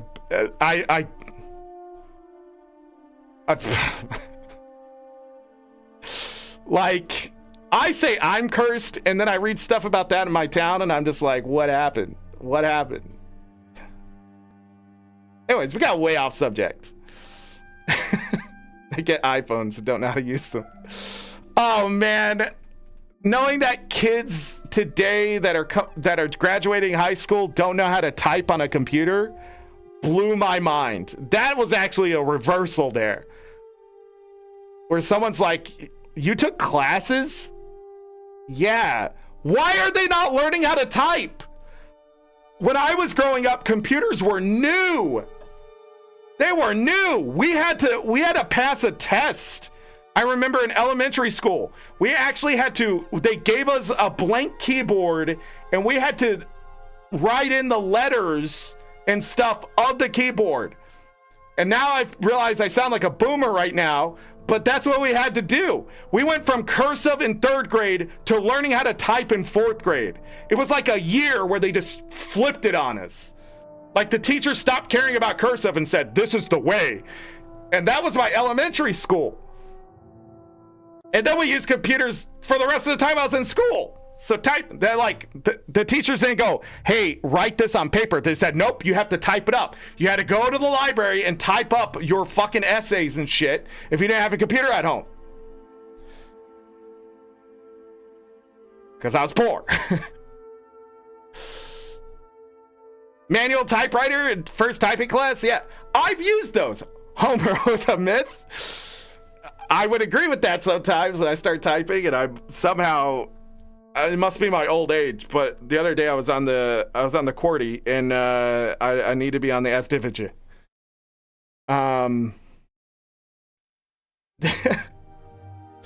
You don't know, cursive was stupid. You know what I found out about cursive? It's just dumb. Like, they spent all this time teaching you how to write just like normal, and then like they switch over. They're like, now you're gonna learn how to write fancy. What? Why? But that's actually school and college in general. A lot of shit you just don't need. You don't need to know, you don't need to do anymore. You have something that already does it, or they just know better. Like it's like when you learn something in math and the next day the teacher goes, but here's the faster way to do it. So you knew how to do the better way, but you taught us the shitty way. For what reason? For no reason, because we're never going to do it that way again. Nobody in the right mind's going to do it that way. Only the freaking absolute top-notch people need to understand where it came from, just in case we start getting shit wrong. And they go, hold on, let's go back to the math. Let's see what's going on here, right? Like, there is an equation for 1 + 1 = 2, but I didn't spend my time in fucking first grade going, Man, let's look at this hypothetical theory of 1 + 1. No, because they understood that it did answer does 1 + 1 = 2? Yes, so this is unnecessary. 1 + 1 = 2. We'll keep that in the file. Ah, shit, man. School was such a waste of time. The plastic cover over the keyboard to learn to type. Yes! Was a rough week. I loved it, man. I saw it as a challenge because I wasn't looking at the keyboard. One time I was helping the person next to me. I was typing, right? And they were asking me a question, and I didn't stop typing. And they're like, "Are you still doing the assignment thing?" And I'm like, "Yeah." And they're like, they got all like scared. They were like, "Oh my God, I'm gonna fail this class." But at that point, I was like 60 words a minute type shit, right? And then somebody was like, over there, like fucking 110, and I'm like, what was this, a race? No, she said we got 20 minutes to write a 5-minute thing. I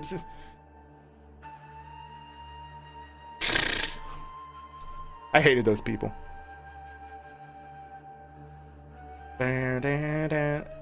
Elementary school was amazing. No, actually, it was one of the best elementary schools in the entire country. That's what I've come to find out.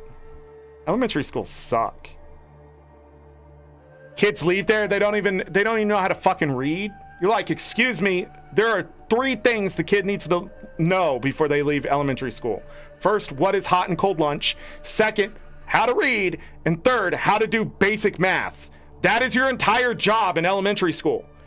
Fuck history, fuck science, none of that matters, because if I send that person outside to do simple things, they need to be able to do the simple things. If they can't read or if they can't fucking do math, they are fucked. It doesn't matter if they can even write. It doesn't matter if they can write the language, because let me tell you what's important. Can you read that sign says this will fucking kill you? Yes, you will live. I don't need you to write it down, this thing will kill me, okay? I don't need you to write that down. I need you to be able to read it because I wrote it down. Lack of biohealth classes in the other towns here. I took health and bio in all 3 stages of school. Some of my friends generally do not know how their body works or didn't know when I met them in college. You know what? Some of that's good because I feel like today, since people don't know how their bodies work, that when they say stupid shit, I know how it works, and that's how I know they're an idiot.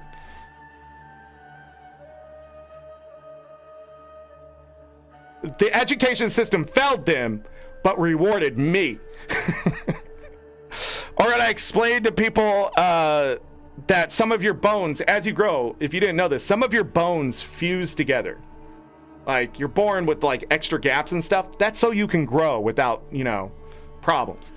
Your bones fuse together. Like your skull when you were born hasn't quite hardened all the way. Why? Because you need to squeeze out of a vagina, okay? If you don't know what a vagina is, ask a prostitute. Anyhow, you squeeze out. Then your skull goes, okay, brain needs to be protected now because we're going to get this shit going. And then it hardens. But it takes a long time. So if you fucking take a baby and you do certain things to their head will look that way. Because the bone isn't fully, it's alive. Like, telling people bones are alive really blows their fucking mind, too. Anyways. My day, no calculators were allowed, and now it's required. Yeah, because, again, the intelligence goes up. I mean, they're like, I remember when I was starting to go to college, the time I went to college, I was learning the stuff that my parents, if they went to college, would have never learned.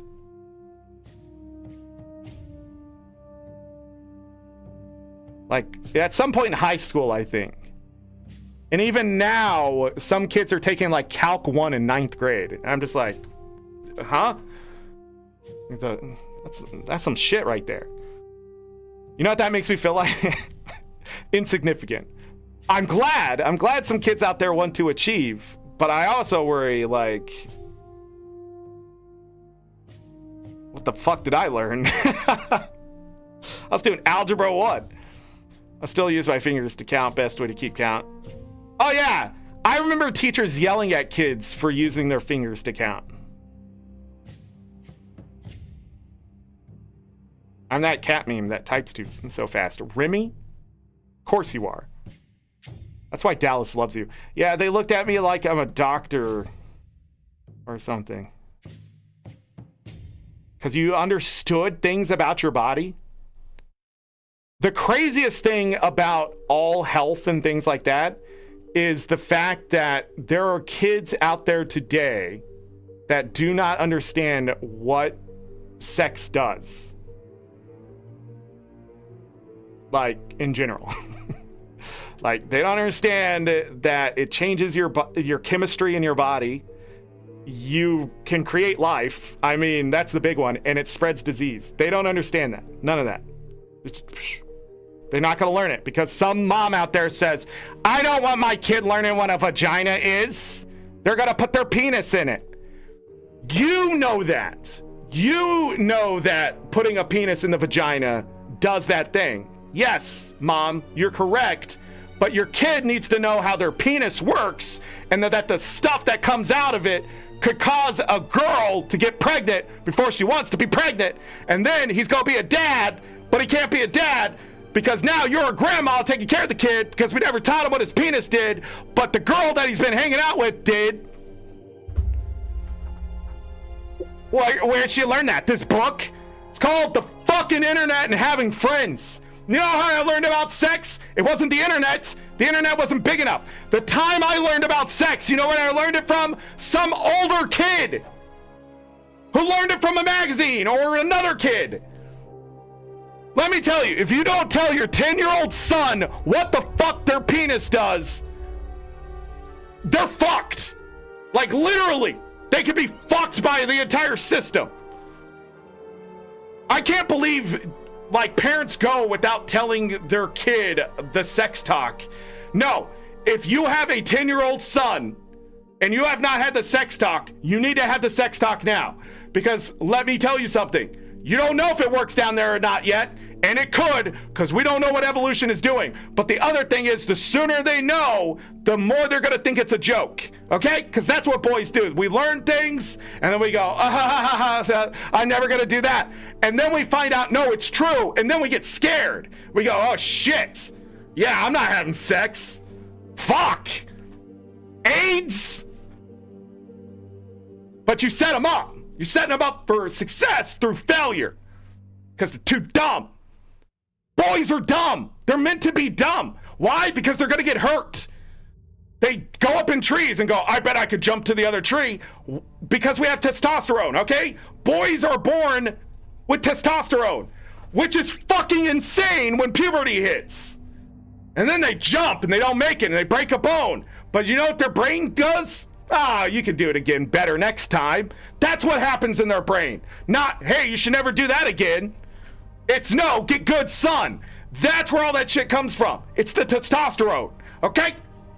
Women are born with the thing that keeps them alive. It's called estrogen. It keeps you alive. Lets your shit work. Men, we have testosterone. It just causes shit to break down and we die early by like 8 years because we just fucking take risks we otherwise wouldn't. Because the testosterone also sends off adrenaline early. Because we're like, yeah, I'm going to do this thing. And then your adrenaline goes, oh, fuck, we better go too. Because you're going to have to make the jump. But the kid didn't make the jump.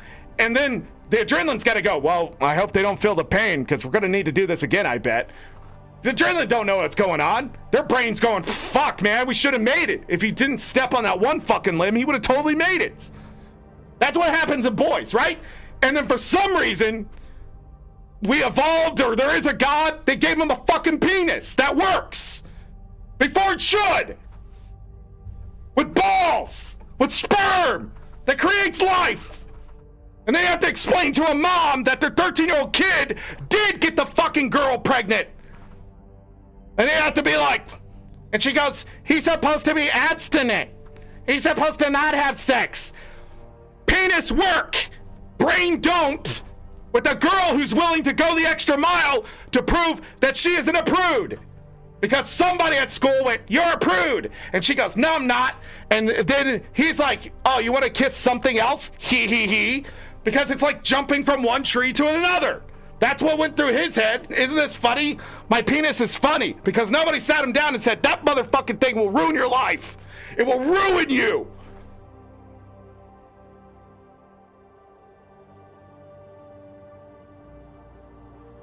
Anyhow, I'm gonna be learning some video game skills next year because I'm gonna be making a video game. Roadies.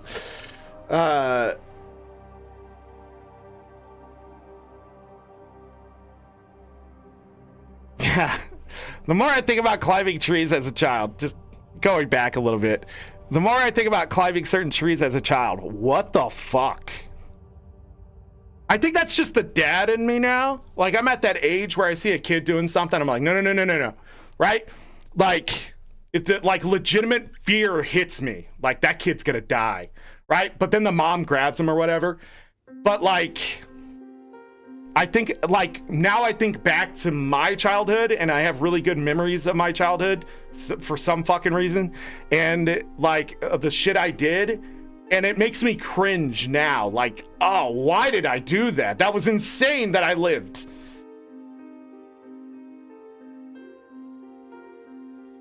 Rock climbing walls? Yeah, usually have a harness with those though, right? Oh, except until the kid goes, I bet I could do it without the harness. Yeah. Teenagers are insane. That's all I'm saying. But I don't know. I just don't understand.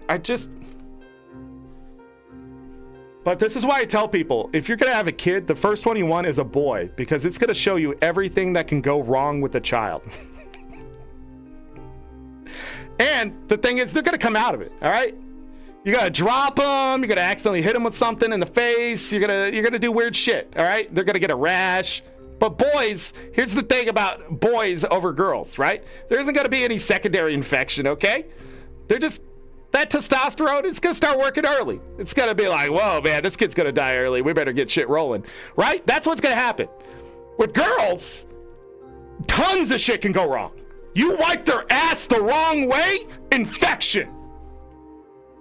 You fucking take that diaper off at the wrong time, too wet, infection, rash. Why is there a rash on her face? I don't know. The boy, you'd be like, he keeps peeing on his face, right? But the girl, none of that happens. You're staring at this baby, and you're just like, why are you dying? But for a boy, you could just be like, can you stop? Can you just stop for a moment? Piss. Take the diaper off, and the boy will just hit you with the fucking flurry of diarrhea, right? And then he'll laugh. He'll be like, even though like his intestines is like trying to come out of him, right? But he thinks it's funny as shit, right? The girl, when that happens, she's just silent. This little baby's just like that. And then the baby starts to cry because you're just staring at her because you're a fucking weirdo at that point. You're just being like, what do I do, right? But the boy, when he does the laugh, you realize, this motherfucker. All right, is that the way you want it? I'll change your diaper, but I'm not gonna be happy about it. We're gonna be a little aggressive here. Fucking tighten that diaper a little too tight. Give him a smack on the booty. They crawl away. Fucking just men. Just men. What the fuck? We come out that way. I just want you all to know that. There's no difference. You know how, you know what? you know how I do, no, I can't say that. Never mind. I better not say it. No, I don't have permission to say that. But anyhow, I just want you to know, I know what people are based on what they say they do as a child. And then I go, oh. When someone goes, I'm trans, blah, blah, blah. And if I ask them questions about their childhood and they said this, or this, immediately, it's like, oh yeah. I don't need a therapy degree to understand that. You did what now? You got on a skateboard and you did what? You wanted to learn how to ollie? Now that's still girl territory, okay? You wanted to see how fast you could go down that hill and still get the grind? Oh, while eating a hot dog? That's a boy. Because they can't multitask, so failure was on the way. I only broke 2 bones. You what? Blows my mind. My kids do dumb stuff every day, probably at least once every other day. I say I told you so to my daughter.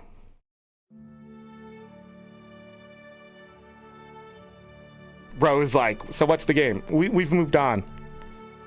Glad you never had a boy. My grandma had a huge mango tree. It was about 50 years old, and it was like 30 feet tall. We used to sit halfway up that shit on a branch and eat mangoes.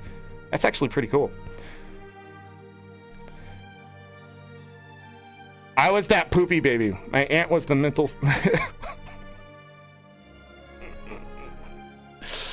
Oh, man.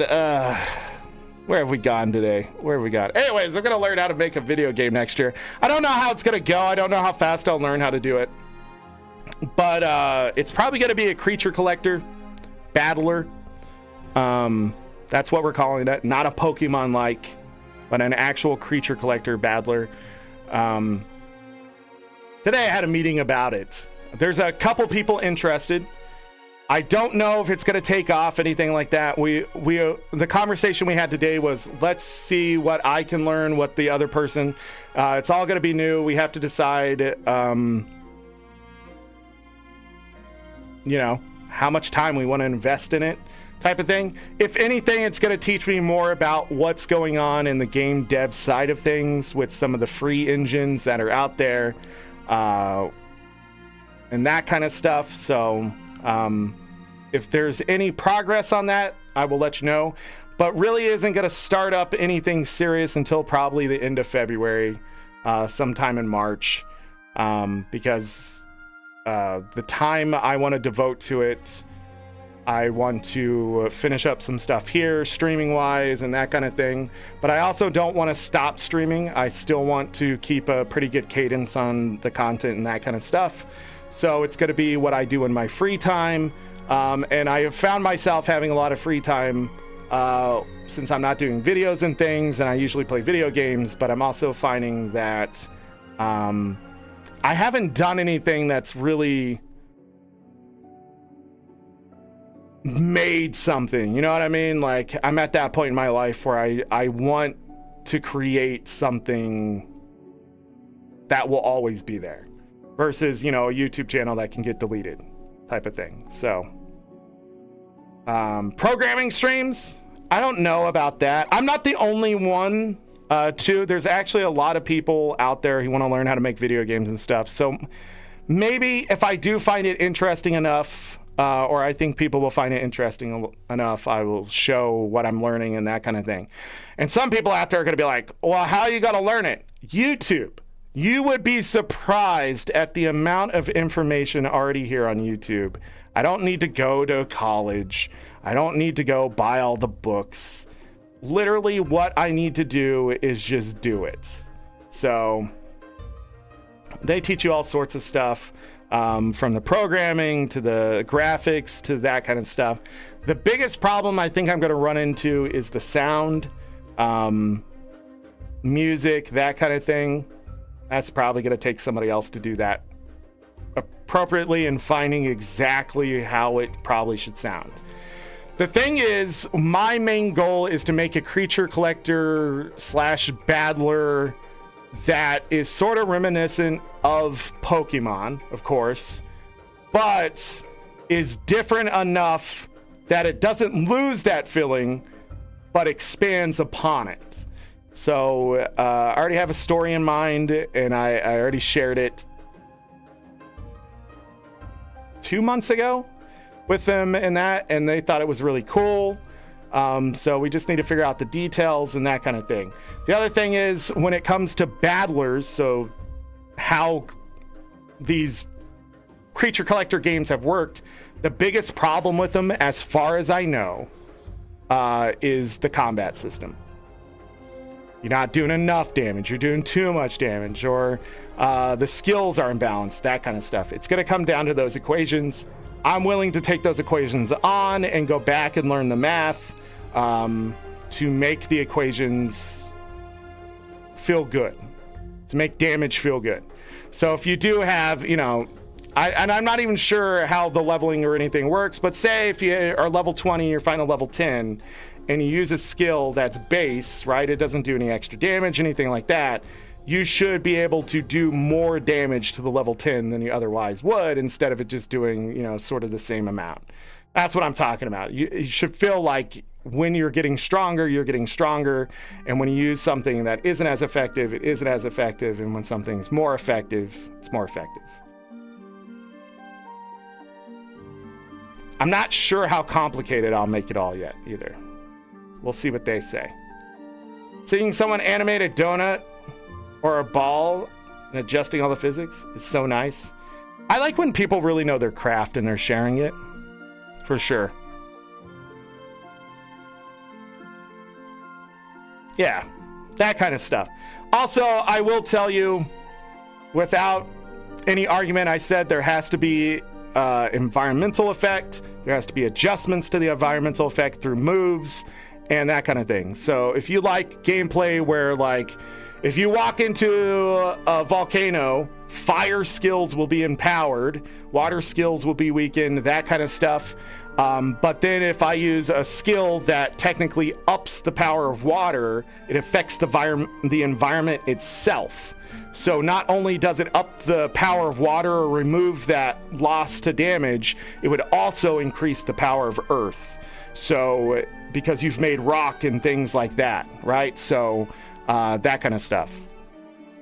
So your skills can change not only the flow of the battle in the sense of what you're doing to the other creature, but also affect the environment and the battlefield itself to give you the advantage, which will also work the other way.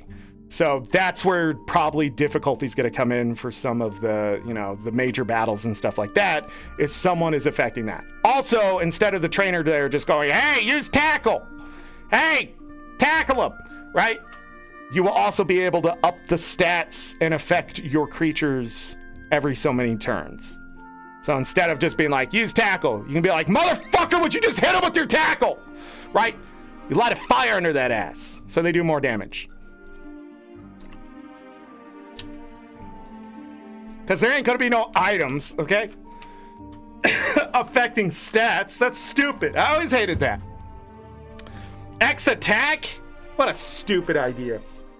Screaming at my Pokemon to be better? That's genius. You've missed 12 times. You miss again, you ain't going home. You're going to stay here on the battlefield. You will die. That thing will be like, I'm not it. You're not going to be that mean, though. Okay, you're not going to be that mean. Anyways, what else is happening? Wow, that only took 30 minutes and barely talked about it.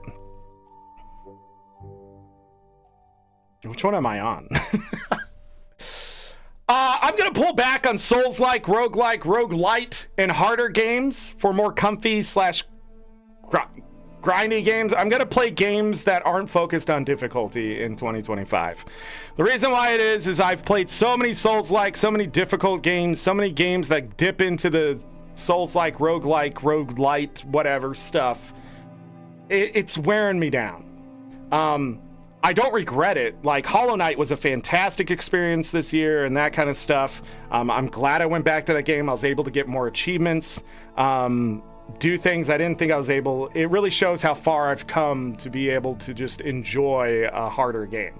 But at the same time, if you told me to go back and beat Elden Ring, I would tell you just go suck on a weed eater while it's moving.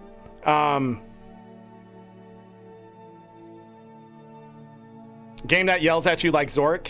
It's going to be more like cheering your creature on in a specific way, or you're going to have to earn that stuff too. You're not going to be able to just start using it either.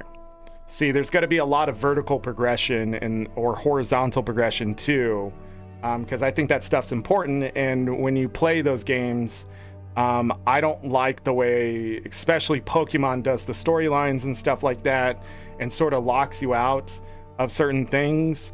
I sort of want the world to start more open and then start closing, in on certain things. Like, you can go do that now, or you can go do this if that's more of your flavor, or you're looking for something specific, like a certain creature or something. You go that way, and you can come back over here and do this, that type of thing. But some of the stuff is going to be standard, like, to enter this area, you're going to have to beat this guy because he needs to know that you're not just going to walk out there and die. Oh yeah, and it's going to be more adult, more teenager adult. It's not going to be like, no, it's not going to be that kind of adult. Okay, sorry. It's going to be more mature than I felt for that earlier today too. You cannot call something adult because that means something completely different. But it's going to be more mature. There's going to be a more mature story to it. And less, I don't want it too cartoony, but I do want the creatures to be cartoony in a sense because I think that's important for the fun. Where you fight with it more, you gain progress and it aids you in the creature with stat boost.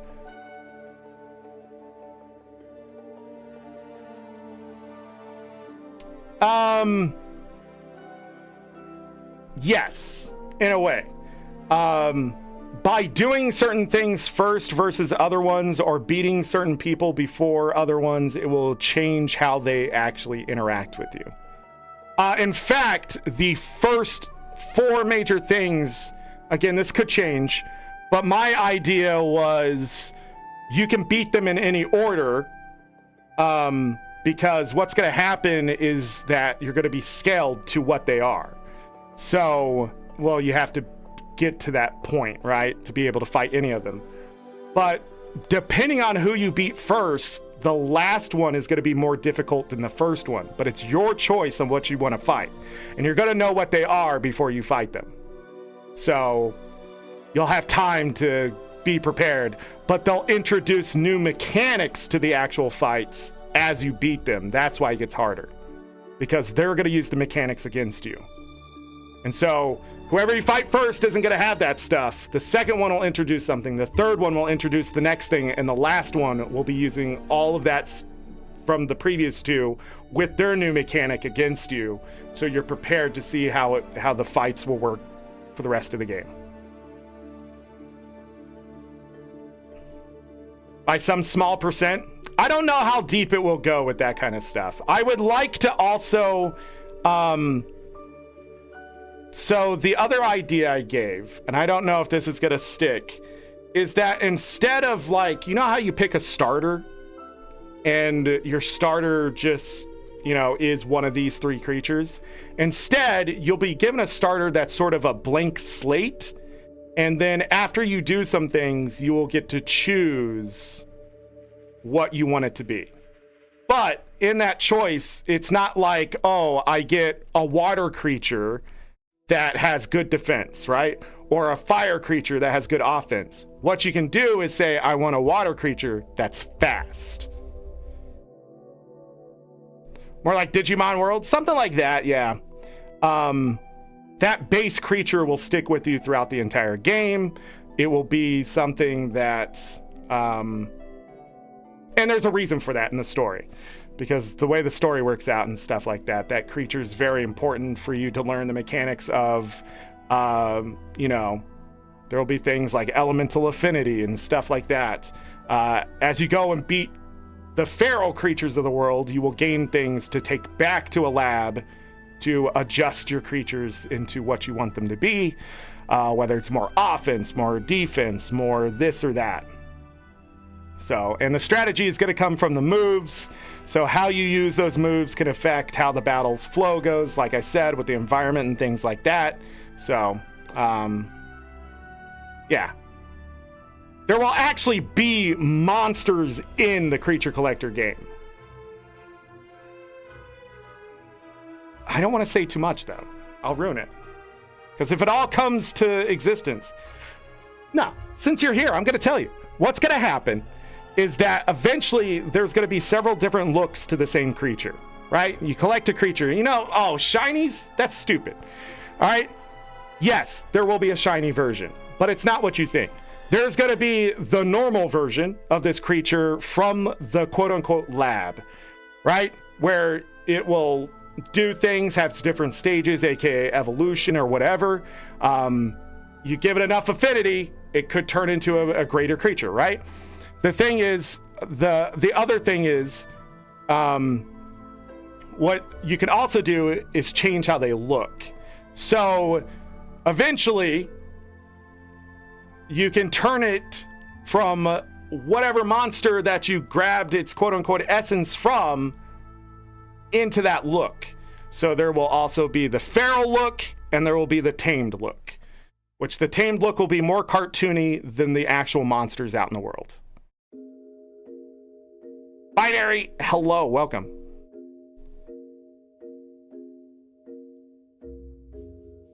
I don't know.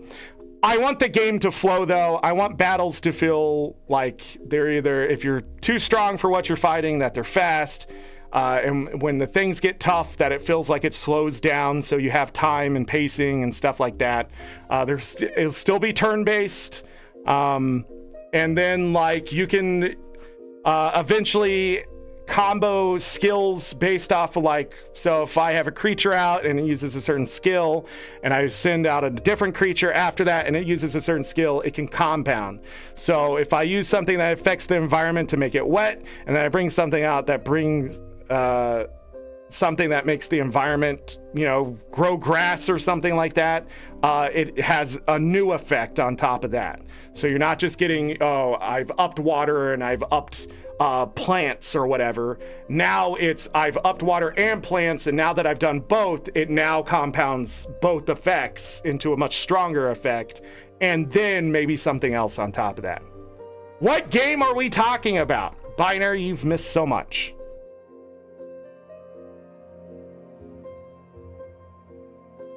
You've missed so much. My game. It's not going to be my game. More than likely, I'm going to need help with it. So it's going to be a few of us. No worries, you go watch later. I can go back. No, I can go back. I'm learning some new skills to make a video game. And it's going to be a creature collector battler. Because I'm taking Pokemon down! Fuck you, Pokemon Company. Please don't assassinate me. I'm just kidding. I want a piece of that pie is what I'm trying to say. But again, you know, video games take a long time to make, a lot of adjustments. I don't know if I'll be able to show anything this year, or I'll get far, or maybe I just won't be able to make one, you know? But I might be going back to Twitch next year. And the reason why I would go back to Twitch is for the long-form live content. Marathons, playing games for a long time that get hit by copyright. So I've wanted to play Final Fantasy X for many years, and Zarice Galka, who comes through the chat, and a guildie, has wanted me to play it. I can't play it on YouTube because it's just going to be copyright claimed to hell. So I've been thinking about it, and I might go to Twitch and put it there, since they just deal with the copyright shit over there, and it will just be whether you were there to see it or not. Because that's what's going to end up happening more than likely with Final Fantasy content in the future anyways. Because it gets claimed so badly, it takes so long to get the claims off. I had to take down some of the games this year, some of the VODs and stuff, just to put them back up later to make sure, again, that I don't get in trouble. But at the same time, like, if I know a game is just going to be weird or it needs very long stream times, that's where I'm going to put it. Now, this also led into a question in my head of, should I start a second channel for those VODs and just let it be whatever it becomes? And the answer to that is, I don't know. Because if the copyright claims become copyright strikes, it could still hit this channel. So I'm not really sure what to do, but a lot of streamers do that now, where they have their YouTube channel and then they have their VODs channel. I've also thought about this with the randomizer stuff that I want to do. So I'm not sure. Oh yeah, randomizers will be coming back next year. I didn't put that anywhere, but more than likely, I want to, again, that stuff's just fun. Mostly, sometimes. Let's say, but Twitch, I will probably adjust some things over there. You might see some of that stuff so we can play certain games. Who knows? I just don't want to fill this channel up with stuff that becomes work outside of just the live streams, but at the same time, some people have been looking for that content, and I think I'm just going to give it in a short-term, temporary way instead, in a place where, you know, I don't really care, I guess. I don't look to monetize through Twitch and stuff in 2025 or anything like that. I'm not looking for subs or anything. It will just be a place where we go so we can be free of the machine, type of thing here on YouTube. Because YouTube, I love streaming here. I love the player. I love so much about what YouTube does that that's what's really kept me here. But it's still missing things like letting me stream longer than 12 hours. When you cut a video off at 11 hours and 55 minutes, and then that's it, you don't get to see anything past that, it's dumb, it's stupid, and I don't know why that restriction is there. But at the same time, there's other things, like I can't edit certain things after 6 hours. A lot of videos, a lot of live shows this year had to be cut down to 6 hours or less because of copyright claim dangers and things like that. Because once it hits a certain point, I can't even edit it. Like, the only thing I can do is cut it out or completely mute it. But even then, some of that stuff can't be changed because it says, quote unquote, it's too long. And it's just like, what's the point of that? I don't get it. And if YouTube just fixed those two things where I could stream longer and then cut out content that's claimed or whatever, have the same tools, there would be no reason to go to Twitch, like, at all. Because then I could dive into it. But if I play 12 hours of a Final Fantasy game, right? Like, I actually stream early and go late. If I do that here on YouTube, first of all, some of it might get cut off. But the other thing is that copyright claim, there could be so many claims that I have to go through in that 12 hours. It's just I have to get one claim going and then the next claim going and the next one. And some of the stuff, like if I'm editing it out, that I decide just cut it out, like I can only do that one at a time until it's done. And so I have to wait for that to adjust. And in the future, if I do get ad revenue, all the ad revenue between what it takes to edit the stuff out to when I'm done would take all the money in between. They get that money because their stuff has been claimed. So, you know, what's the point?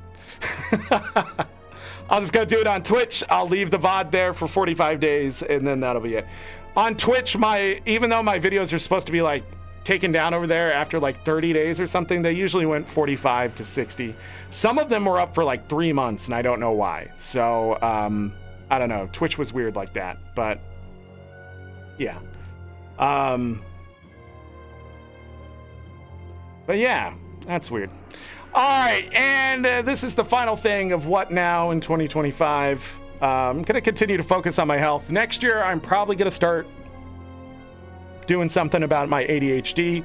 That's also going along with making a video game. I need to figure out why I can't focus. And the things that I've heard and the things that I tried this year, and I'm on meds, like lots of meds. Here, I'll just show you. Look how many meds are there. That's a 3-month supply. And they gave me a giant fucking bottle. It's crazy. But anyhow, yeah, they make me feel sick and things like that, but they do work. They make me a happier person in general. And less agitated at certain things. You probably couldn't tell. But yeah, not having focus specifically away from video games is the problem. Video games are a great way to treat ADHD. They're actually the number one way to actually treat it, because video games, they give you a response, right? People with ADHD, when they don't get a positive reinforcement or a positive response or even a response at all, they lose focus. They begin to fade away. That's why mundane tasks like data entry and stuff is really hard for them, or even making sandwiches at a restaurant can be really hard for them, is because their focus slowly goes away because they're not getting something back. And I didn't understand this when I was a much younger Zorric working in the food industry, but that was probably my number one reason for getting so frustrated with the food industry. Not just the customers and the stupid employees and stuff, but it's probably the reason why I was so frustrated was I would do all this work and I wouldn't get anything for 2 weeks. And then when I get my paycheck, I would feel like it wasn't enough because I felt like constantly not getting rewarded for the amount of work being put in, right? But my brain wasn't telling me that. It was telling me it was because it was this, it was that, it was this. But it's because I didn't have focus. Like, my brain was looking for something else that wasn't there. And so slowly the frustration will build up. And it's still there. And at times during video games, I can feel it. That's why we need to get away from the roguelikes for a little bit, so I can make sure that the reason why I'm getting frustrated and stuff, I can write it down. So when I do go to a professional and I say, hey, this is my problem.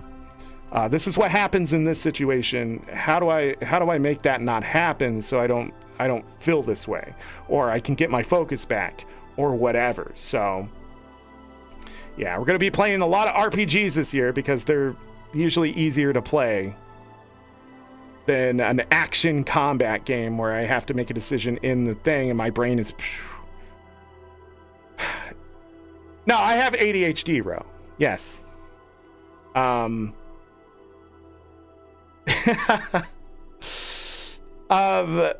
Streaming sounds complicated. It's complicated and simple all the same. It's not as hard as, like, quote unquote a real job. If you go into a job and you have to work at a computer and stuff, streaming isn't that hard. But it does have its complications and stuff. I will say that. She probably has it. She probably does because, you know that lead poisoning I was talking about? Remember that? When I was growing up, we ate a lot of processed food. Tons. And when I was growing up, a lot of kids in school were more sensitive to those processed foods.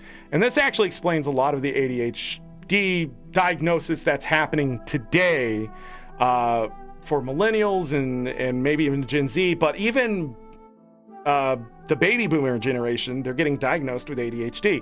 And the reason is, in the processed foods, there's a bunch of colorings and preservatives and that kind of stuff. It turns out this shit messes with your brain.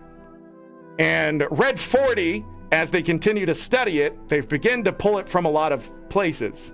And if you were growing up, red and purple were probably the two most consumed colors for kids, just in general. And they were in everything. Candy, soda, Kool-Aid, processed foods that need to look a certain way, fruit roll-ups, just name it. Just pretty much any snack, any candy, any sugary drink, anything that needed to look red, blue, or purple, more than likely had Red 40 in it in some way. I don't know about the other ingredients and stuff, but they also have been starting to look at those and going, whoa, we should have never been feeding kids this. So what happens with Red 40 specifically? So if you were a Code Red drinker like me, we poisoned ourselves with this Red 40 and it affects the frontal lobe. And what ends up happening is, as the frontal lobe that controls like pretty much your personality and things like that, it results in other things where your brain wants to switch. So I've been diagnosed with certain mental health problems in the past, but it was probably because my brain was trying to protect itself from this compounding problem I was having of constantly consuming something that it wanted but didn't know it was bad. So like a smoker smokes because of the nicotine, but what the problem is, it's the nicotine specifically. It's what the nicotine does, right? It clogs up your lungs. It ends up doing this, and the other chemicals that are bonded to it start affecting your body, and then you get cancer. And a lot of people just died. It ages you. Red 40, really easy to get into places and mess up your systems, specifically hormones, certain chemical reactions. It doesn't go like to your brain and fucking fuck it up, as far as I know. But it does mess with how your body was processing. And for kids growing up with this. You know when they said like sugar makes you hyperactive? That's not what happens. In kids, they get a burst of energy after they eat because they don't have what adults have that makes us tired. So we eat and rest to give us time to digest and pull nutrients from our food. Children don't need that. Their metabolisms are fast. So they get this burst of energy afterwards because they're lacking the adult system. I forget what it's called. But without that there too, just compounds the problem of eating processed foods, so bad fats and that kind of stuff getting metabolized quickly. It's just faster way to poison yourself. First red dye that was pulled? Yeah, so red 40 is probably the big thing. I've tried pulling it out of my diet as an adult now. It didn't change anything. So I don't know if it's like a mixture or whatever, or as an adult, we just metabolize it differently now. That could be the issue. But as a child, you pretty much just got poisoned if you were eating candy and soda and that kind of thing. And a lot of people blame candy and soda for stuff, but it was also, you can't just sit there and feed your family pot pies from the freezer or freaking ramen or, you know, hot dogs and stuff and not expect bad things to happen. But at the same time, it was cheap food for poor people like me. So the other thing is I could be autistic. You know, it could just be autism. And ADHD is a symptom of autism. I've talked to some very expensive professionals about it. The way I act, the way I view the world, the way I see things is not normal. So it's neurodivergent anyways. ADHD, you're just neurodivergent. You just process things differently. The way I process things is on extremely high levels sometimes. Like, it's not something you guys would ever think about normally if you looked at, like, you don't pick up a banana and wonder where it came from type of thing. I do.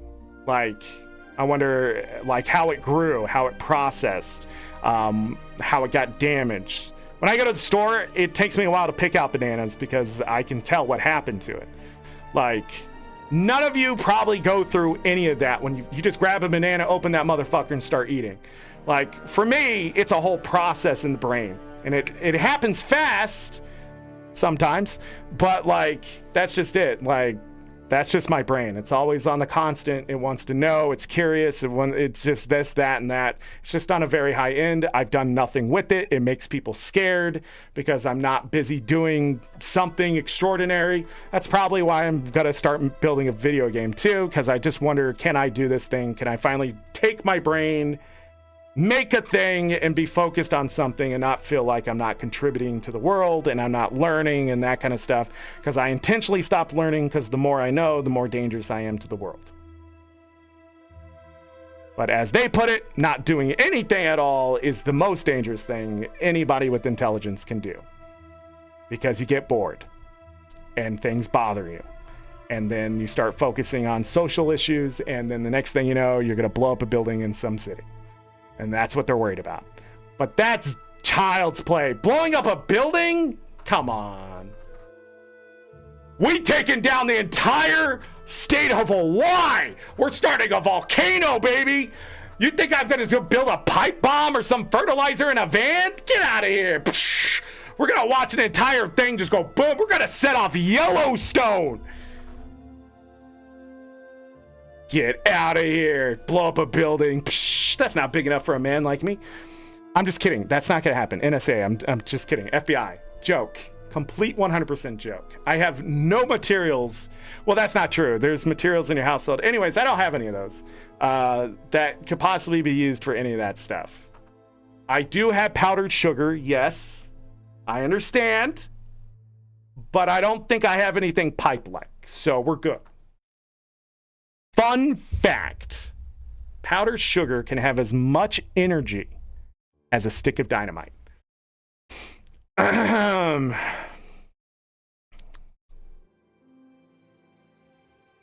music stopped. Oh my God, we're over 2 hours, man. 2.5 ounce. I grew up on farms and bananas and plantains. Something I know well. Same goes for root vegetables. Root vegetables are everything. Legumes and root vegetables. If you ever wonder why your kid isn't getting bigger, feed them legumes and root vegetables. Probably missing whatever's in those. All right, everybody always hits on like leaf lettuce too. Leaf lettuce is so bad for you. Bullshit, it has a lot of vitamin K and vitamin C and vitamin A in it that you freaking need, and fiber. Apples are a lie. They're just mostly sugar, okay? But bananas, high calorie, dense, rich food with lots of potassium that your kids aren't getting anyways. That's why I'm so pissed that these tariffs, probably in 2025, are going to make my bananas way too expensive to eat, because I am not going to spend $2 a pound on fucking bananas, okay? Instead, I'm just going to go buy the supplement, because it's just going to be faster. I'm just going to take the multivitamin and call it a day. Oh, my God. Galka, hello. Welcome. That's why Sin is so tall. Probably. If you didn't, like, not eating processed foods will make you bigger. Just in general. So eating fresher foods and meats will make you grow bigger. Eating processed foods and stuff will stunt your growth. I mean, the evidence is so obvious. I mean, you go to a city and you see the kids and you're like, man, these kids are small. And then you go out to a royal country and they get off the bus and you're like, why are they sending adults to this football game? And then you see their parents and their parents are like, what are you doing on this side of the field? You're just like staring at them and you realize they're yelling at you because your coach told you to go over there. And you're just like, what? Giants? Oh, over there? Okay. I am average. Like, I am 5'9" and 3/4. And no, I'm just 5'9" at this point. I'm a little overweight. I'm at 210 right now because, my wife's family just keeps giving us sugar. What the fuck? She also brought home an Oreo pizza pie from Dunkin'. Okay, let me tell you something. Oreo pizza pie from Dunkin' is the schniz. First of all, way too expensive. Just get the ice cream cake from someplace else. I don't understand. $23 for that, though? It's pretty much just an Oreo cookie with some vanilla ice cream on it with crushed vanilla cookie on top, drizzled with chocolate, right? And I'm like, okay, I'll eat this over the next 2 weeks. 4 days later, it's gone. And the cookies. And the fudge. And pretty much all the candy. And there's these Andes. They're not mints, but they taste like cherry chocolate. You know what I'm talking about, with the cream. Sen, you're only 5'11", bigger than most. Got a dozen banana trees at home. Dang. Bananas forever. Hey, that looks like a copyright claim. Metro area kids here are puny. Yeah, because they don't grow muscle and their bones don't lengthen and they freaking don't have enough calcium because all the processed shit pulls it out of your bones. I was lucky. I didn't eat as much processed stuff as my brother, and it shows because I'm taller than him. That's it. I could have been 6 foot like my grandfather, but I fucked it up because I ate pot pies and TV dinners and frozen pizzas, Tostinos. I still get cravings for that. That's probably what did me in. Those little pizzas, man. You get those drumsticks from the Schwan guy. What did they put in that? Crack? I would not be surprised. Tastes so good. I know what they put in it. It was trans fats. They put trans fats, and everybody's like, fats are bad for you. But fats aren't bad for you, okay? That's a lie. That's always been a lie. That was marketing. Most of the stuff for our nutrition is marketing, okay? Let me tell you. It's all a lie. You can eat most things a little bit at a time. I mean, the problem is we were like living off of it. We're like, oh yeah, frozen everything. Yeah, deli meat?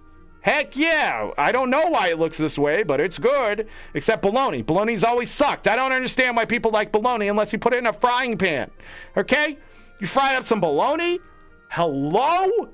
Give me that processed stuff right to my arteries and stunt my growth any day. You give me some fucking fried bologna. But just straight out of the fridge, that shit is so greasy and nasty. I don't understand.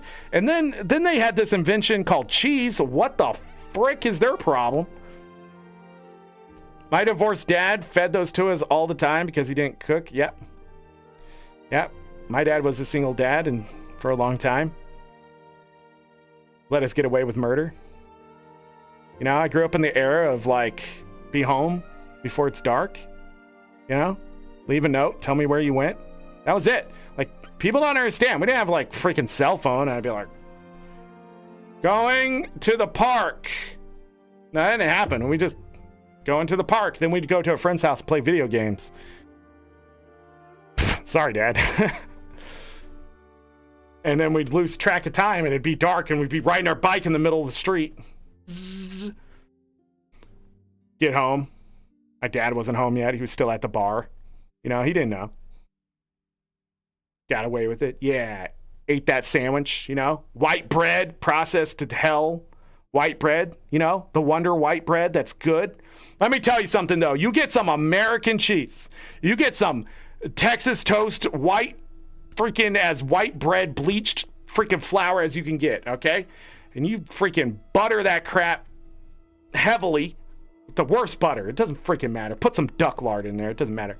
You put that in the pan. You put your 2 slices of freaking American cheese on top. You wait until that American cheese starts to turn into plastic. And you put that together. Flip it over. Make sure it's all one freaking sandwich. And that's the best grilled cheese of your goddamn life. You're welcome. My diet hasn't changed as portions. That's my biggest struggle, is portions still. In a friend's house at 10 p.m. because his mom made us food 9 p.m. because we were playing Halo. Good times, yeah. Or, you know, it's already 9 o'clock and then you call, can I stay at my friend's house?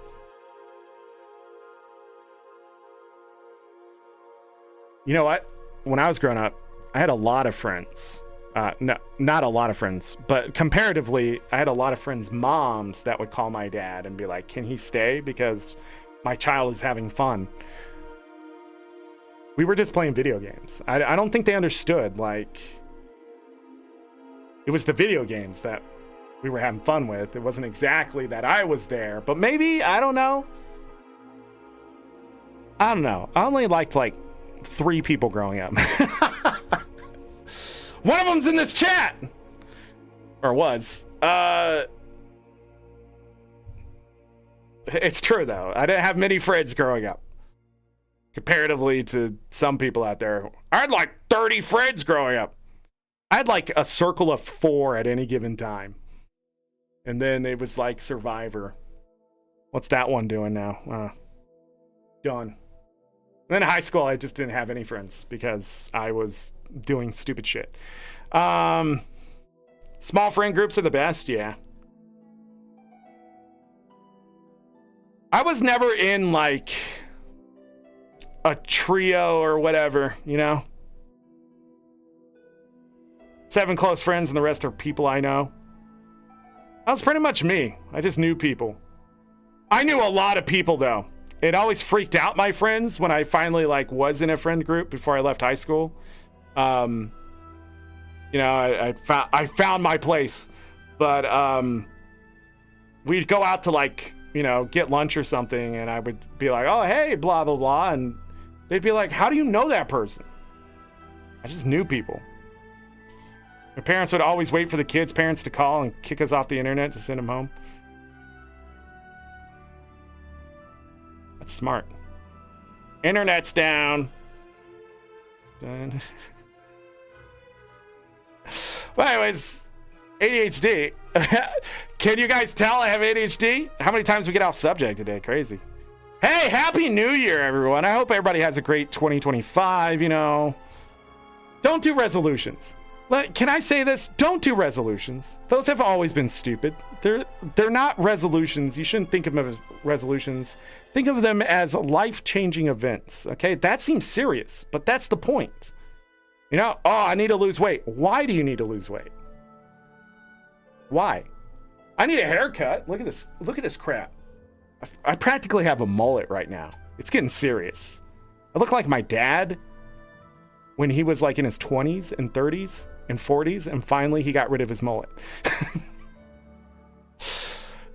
Way too much personal stuff going on. I might get a haircut today, actually. And this beard is like super serious. It looks pretty good right now, but I don't know. In a couple weeks, it might not. It's getting to that length. I see it over here. This bit that's getting longer because I've pulled pretty much everything else underneath it out. But like, gotta stop doing that. Anyhow, but yeah, have life-changing events. If you wanna lose weight, it's a life-changing event. You're gonna stick to it for the rest of your life. And some people are like, that's a lot of pressure. People aren't going to do it. But if you think of it this way, what do you do every day? If every day you sit down in your chair to play a video game or on your couch or whatever, instead of just sitting down on the couch, do some sit-ups before you sit down. You don't have to do a lot. 4, 5. It sounds weird. But every time you get up and you go to sit back down on the couch, cash in 5 more sit-ups, right? And it's a simple thing like that. Just every time. If you get really sore, you're lying because it's a core exercise. Freaking liar. All right, but the other things is like people have health problems and stuff like that, and they just assume they can't do anything about it. But you know, I felt the same way. My hip was getting bad. I was losing function in my left leg. I've pretty much just given up, man. I was like in pain.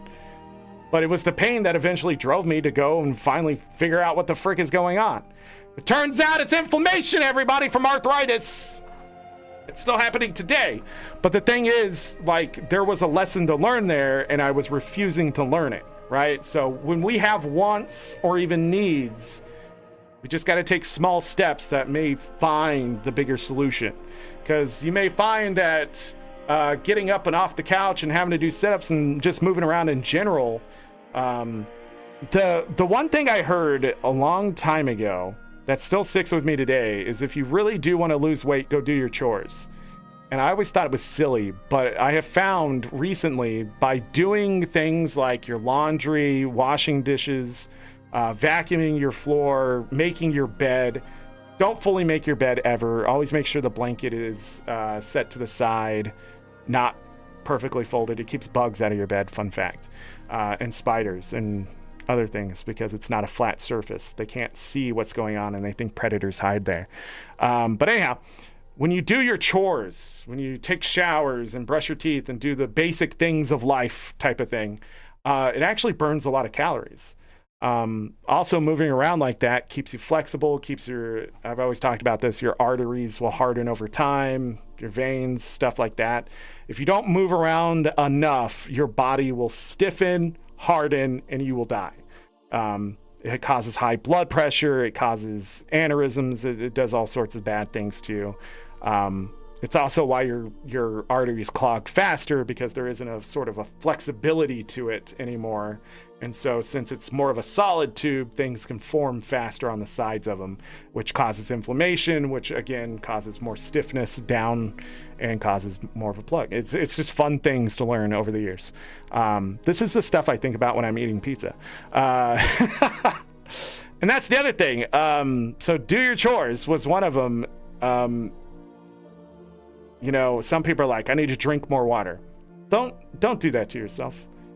Humans do not hydrate. We get thirsty and we drink to alleviate the thirst, right?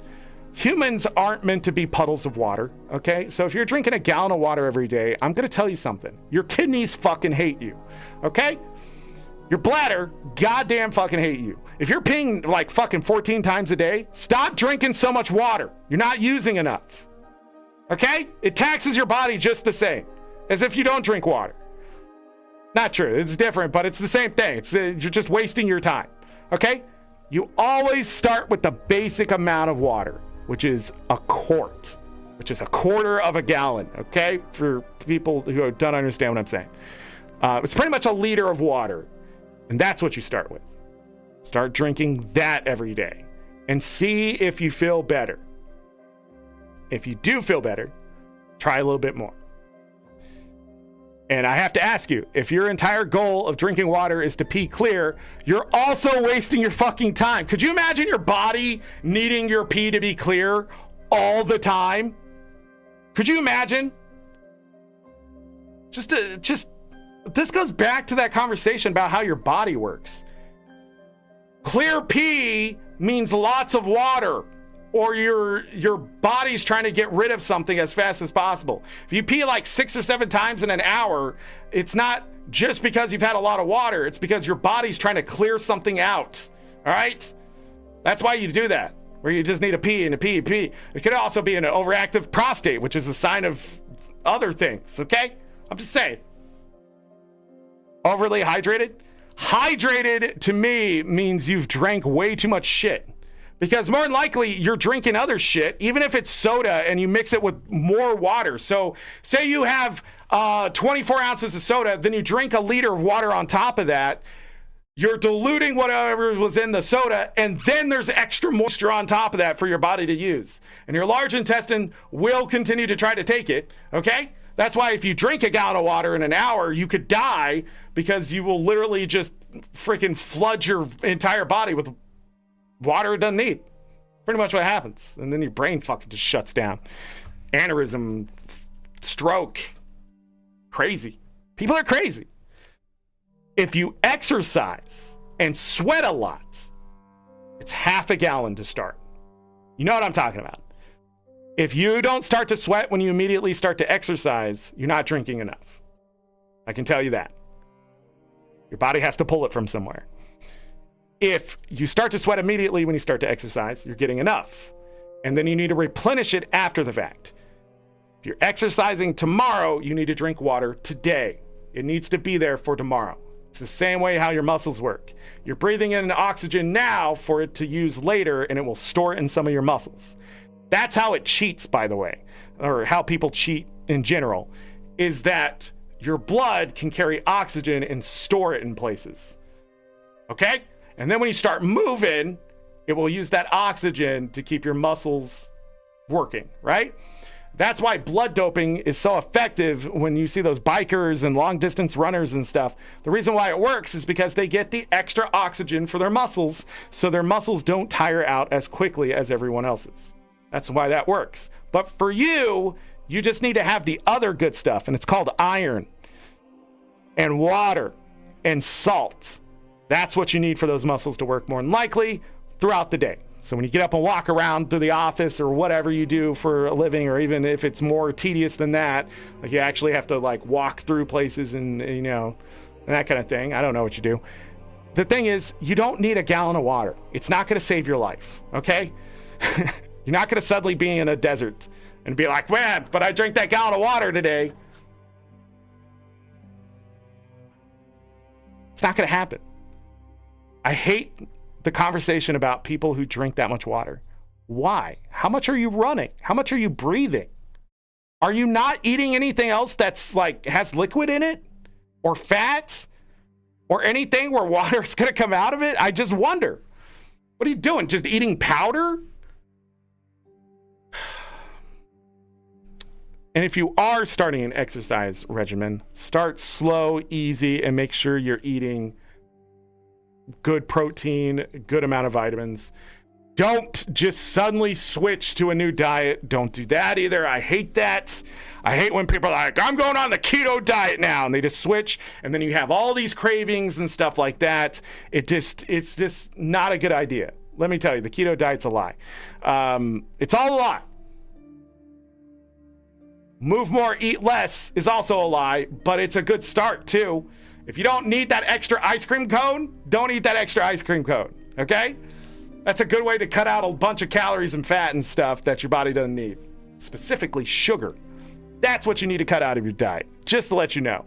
That's where you should start. Instead of eating just raw sugar things, start putting in something with sugar in it, like fruits, to the point where you start to exchange the fruits for vegetables and other stuff.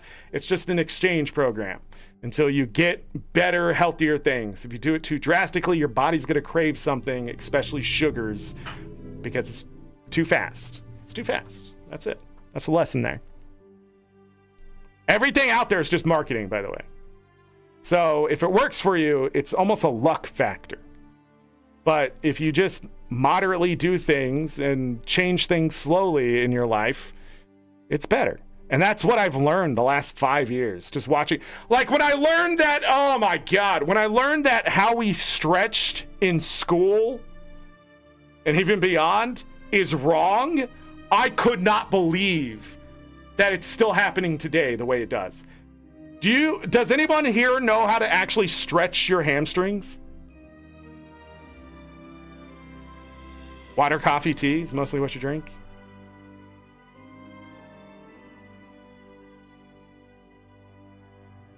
A lot of people just bend over and like try to touch their toes.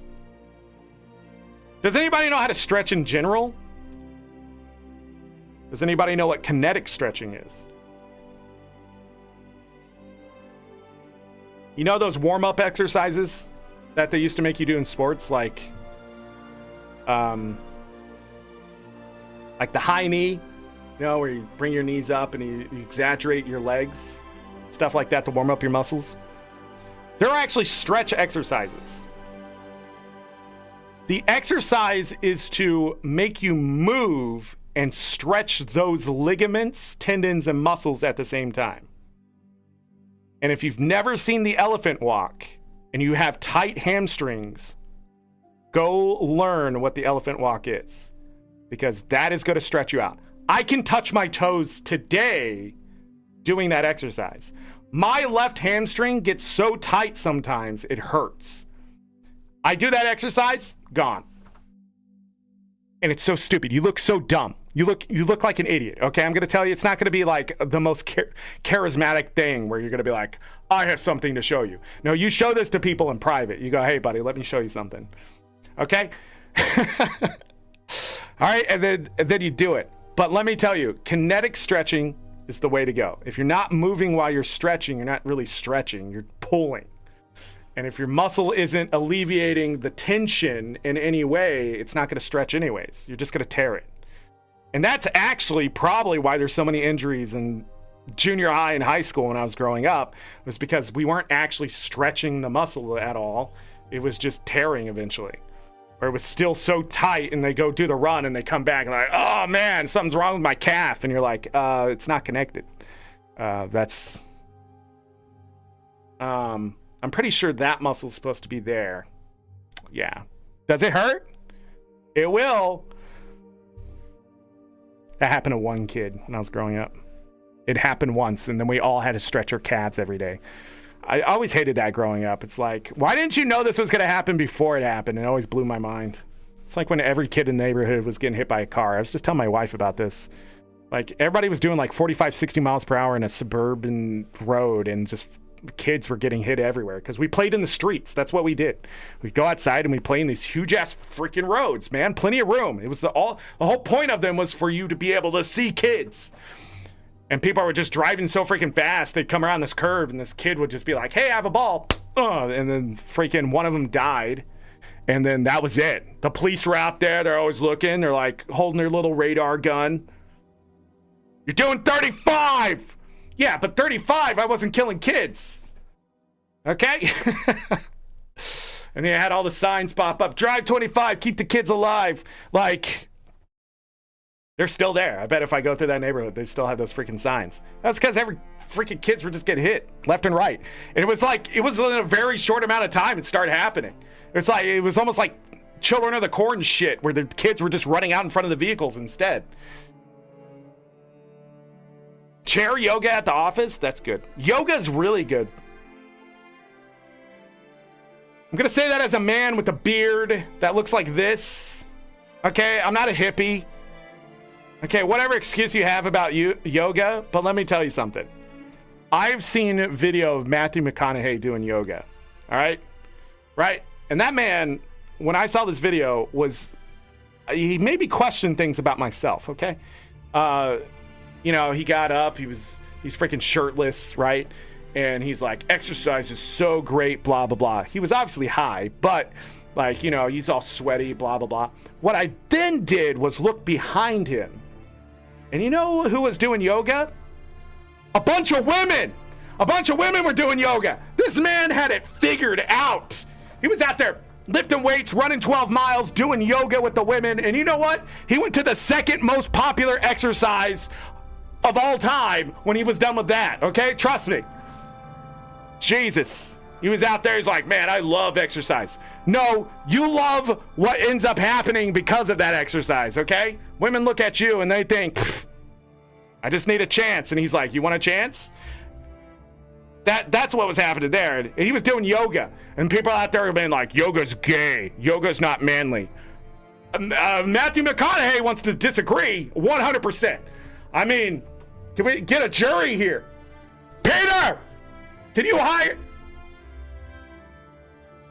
What? Sorry, guys. He's in a meeting and I'm just yelling. Yes, Peter's still here. This is on my couch. He also ate all my bananas. And he was complaining that they were bruised. It may have been because I knew he was going to eat all the bananas and I karate chopped him. And, just kidding. Peter's not real, everyone, okay? Truth comes out. Peter's not real. Not my lawyer. I don't have a lawyer.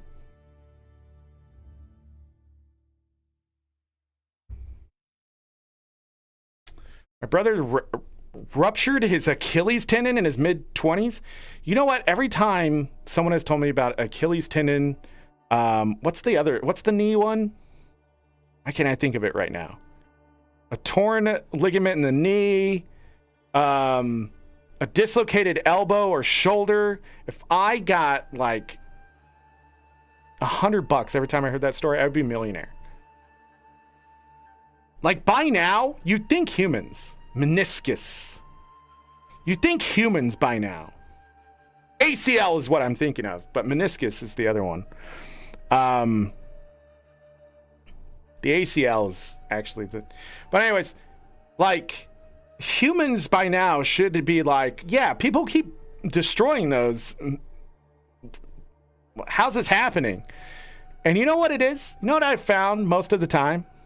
It's not that they were damaged before it happened. It wasn't that. It's the entire system around the thing that breaks is either not strong enough where it's supposed to be, or it has weakened from doing the wrong thing for so long, right? It's like, it's the weirdest thing, right?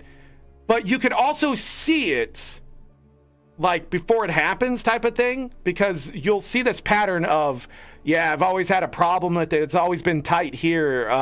You know, I've pulled this muscle in this place so many times. And then you see that history and you go, yeah, of course this happened, right? Sometimes it's not. Sometimes it's like a freak thing where, you just run in and you're just doing your thing and you just turn wrong and then the next thing you know, the doctor's like, well, we're going to have to put this back together. I don't know how, but staples. And then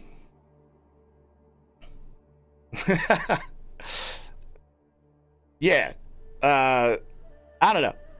It's like when a buddy of mine tore his pec. But I kid you not, 2 weeks earlier, he's like, he's doing the bench, right? And then he puts the bar up and he goes like this. He's like, man, it's really tight here. Didn't tell his trainer. Didn't tell him. He had freaking 2 weeks to be like, yo, my pec, this is feeling weird, right? Never said it because his trainer told him, had you told me that, I would not have had you do the other exercises. Every time.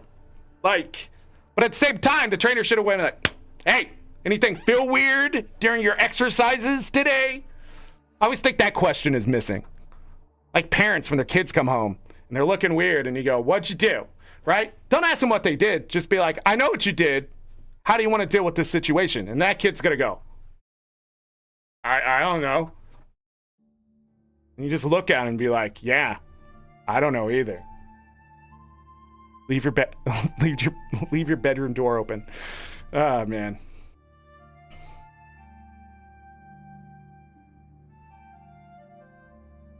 He was a high school athlete. Then he's playing basketball with friends like 8 years later and ruptured it. Now that sounds like me with the. So when I was a much younger Zorric and freshly married, I had a lot of friends from work, and we got invited to a kickball thing. My wife was on the other team, and she was the pitcher. So of course I'm gonna mess with her, right?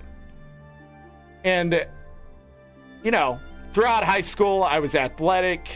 You know, I at one point I was 181 pounds of just lean muscle ready to kill someone. I was ready for life, okay? Then I did not exercise a lot. And in my much younger days as an adult, I didn't exercise at all. And I went to this kickball place, and I pretended it was like just a normal day at a track meet, and I ran the bases on her and made her throw the ball at me, and she missed, and it was the greatest thing ever. The next day, I regretted everything because I could not walk. I literally called my boss and said, I don't think I could come to work. And he said, man, I really need you. Are you sure? Like, he's like, just come here. We'll see what happens. And he thought I was kidding. I came through the door, like, my hamstrings did not want to move. And my quads were like, dude, why are you trying to move? And we're trying to make my hamstrings do the work. And then, like, I was literally standing in one place. And to walk, I had to push off of things like a cane to get there quicker, because moving my legs at all just wasn't going to happen. And I did that for like 3 days. And he laughed at me. My boss laughed at me. He thought it was funny that I came into work in pain and couldn't even do my job. He paid me. He didn't hire me, by the way. He worked at a different location of the same type of job. And he interviewed me, and he didn't hire me. Weird. And then he became like a district manager.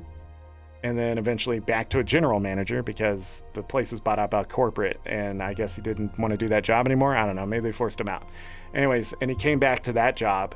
So it was funny, it went full circle of him not hiring me to me getting hired at that initial location later, and then him ending up being my last boss at that job. It was funny. Got him. But yeah, that's what happens. You're like all athletic, and then you get older as a man, and you just think you're still Superman, and you're not. At least that's what my wife said. She said, thought you were Superman, huh? No, I thought I could just run the bases on you, and I did. It just cost me like an entire week of misery. I guess it was worth it. You know, at the end when you're thinking about it. Anyhow, 2025. Is everybody ready for 2025? Or are you like, man, I hope this never happens? Because let me tell you, some of you are already in it. And if you're watching this VOD, more than likely, yeah.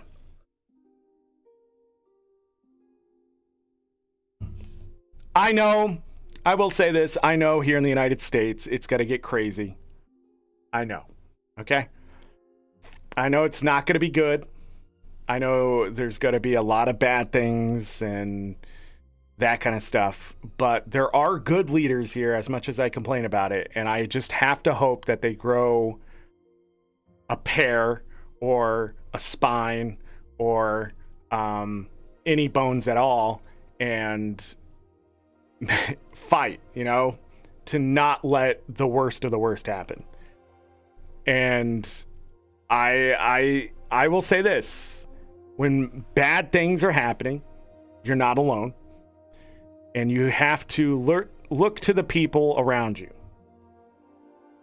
And as long as you're a good person and you do good things, you will get through it. You will. If things do get bad enough, which I just don't think it'll get there, even though I'm worried about it will get there.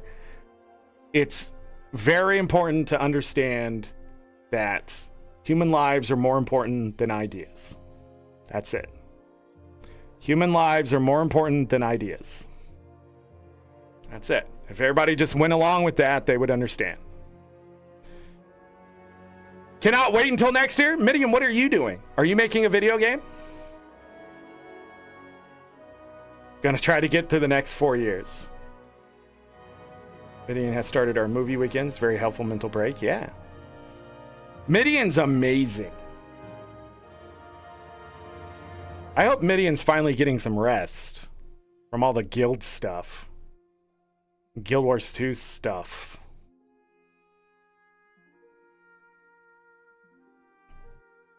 Because God knows. God knows what I'm worth. Just changing some things. I hear you.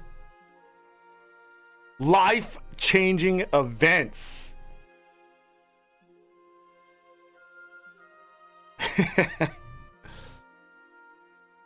Yeah, we just gotta go into 2025, heads held high.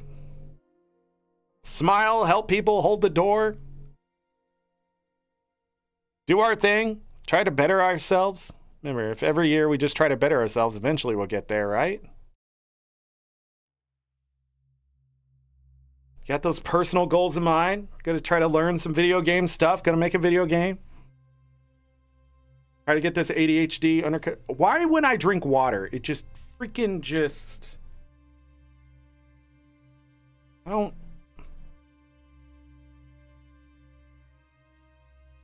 Colonoscopy, a life, yes. And a very important one. It's got my last Christmas present. Want to hear what it is? It sounds like a setup. Is that a D's nuts joke? Did I miss it? Don't put off your colonoscopy. The sooner you do it, the sooner they can find the things. Sure, Galka, what'd you get? If you say get D's, I'm ending the stream.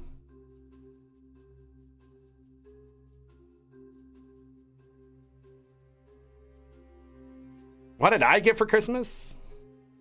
What did I get for Christmas? I got gloves. That sounds like not much, but I needed gloves. Got gloves. I got candy. Got some gift cards. My mother-in-law spoils us. Got some glass bottles so you can start making your own ginger beer soon. Nice.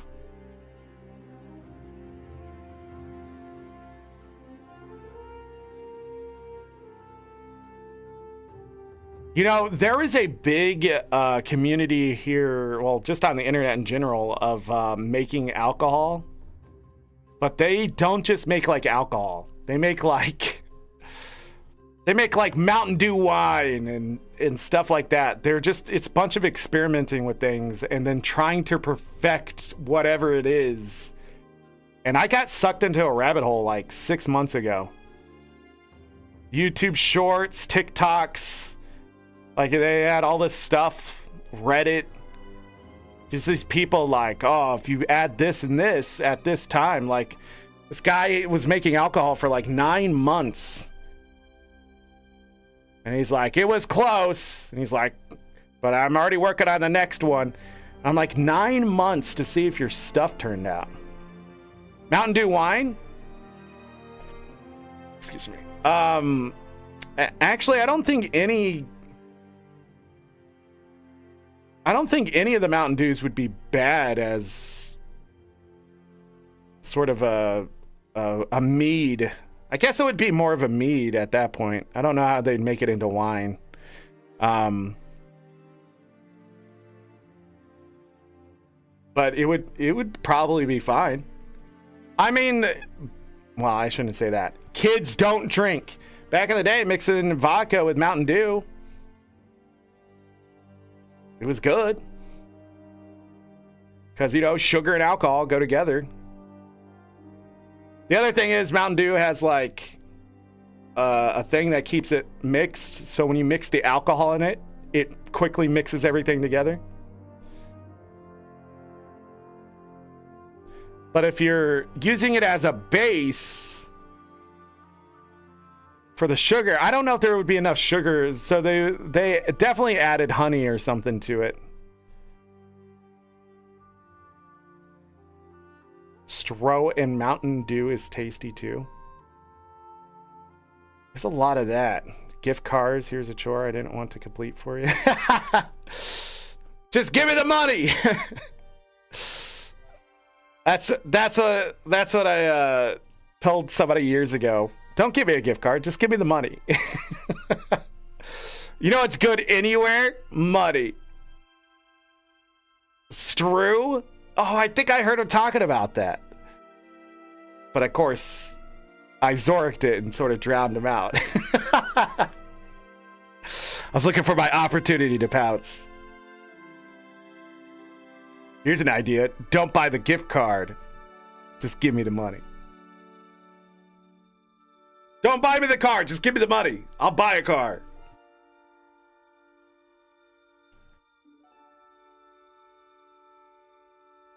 Gifts like that are insane for Christmas, by the way. When you're like, oh, I bought you a house.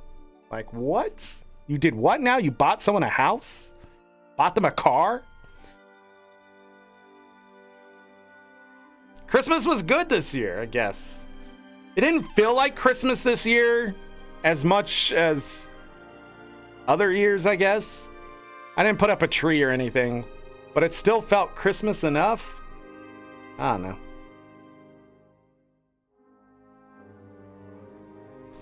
Nothing starts up until Thursday. Like, tomorrow's New Year's Day, aka Hangover Relief Day, and then Thursday, I guess things are back. We'll be back tomorrow, January 1st, 2025. We're going to be playing Blossom Tales, the Sleeping King. Bringing that back. It's the first game I'll be playing in January, or in 2025. What? So, I'll be back tomorrow. Is there any questions from anyone in chat about 2024? What's happening in 2025?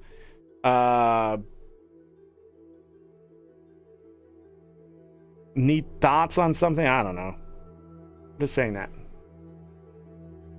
Because I started late. It's already 3 hours? I was like, this is going to be short. Hey, it's padding the time. That's what game developers do. That's right. If I make a video game, I can say I'm a game dev, and they can't use that card on me anymore. Well, I'm a game dev, and I know better than you. I can be like, oh yeah, I'm a game dev. Does that cancel out the argument then? Like, I'm playing their game, and I say it sucks, and then they go, I'm a game dev.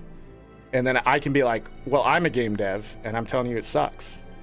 Like, is that what I'm actually aiming for, is the license? To be like, no, I am this thing too. It's like,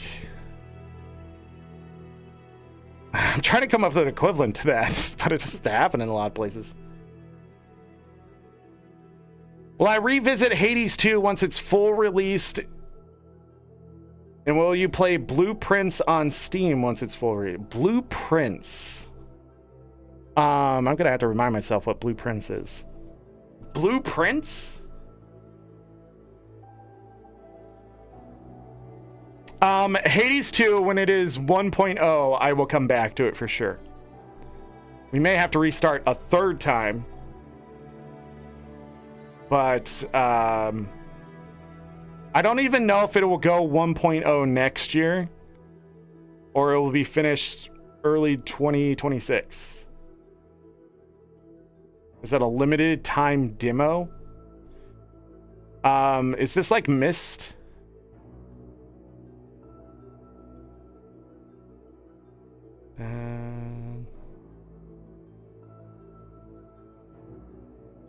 Oh, it's like the what was that one game called?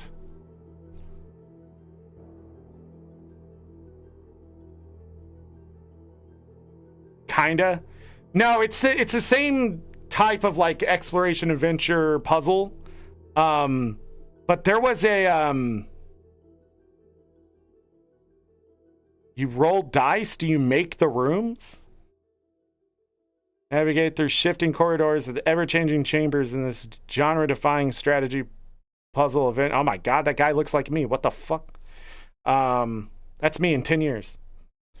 But will your unpredictable path lead you to rumored room 46?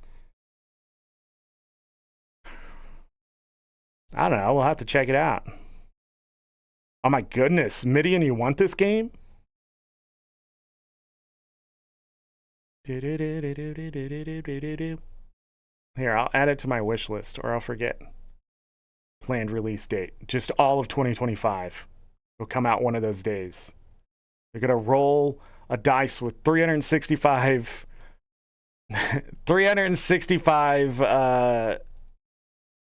sides and then there.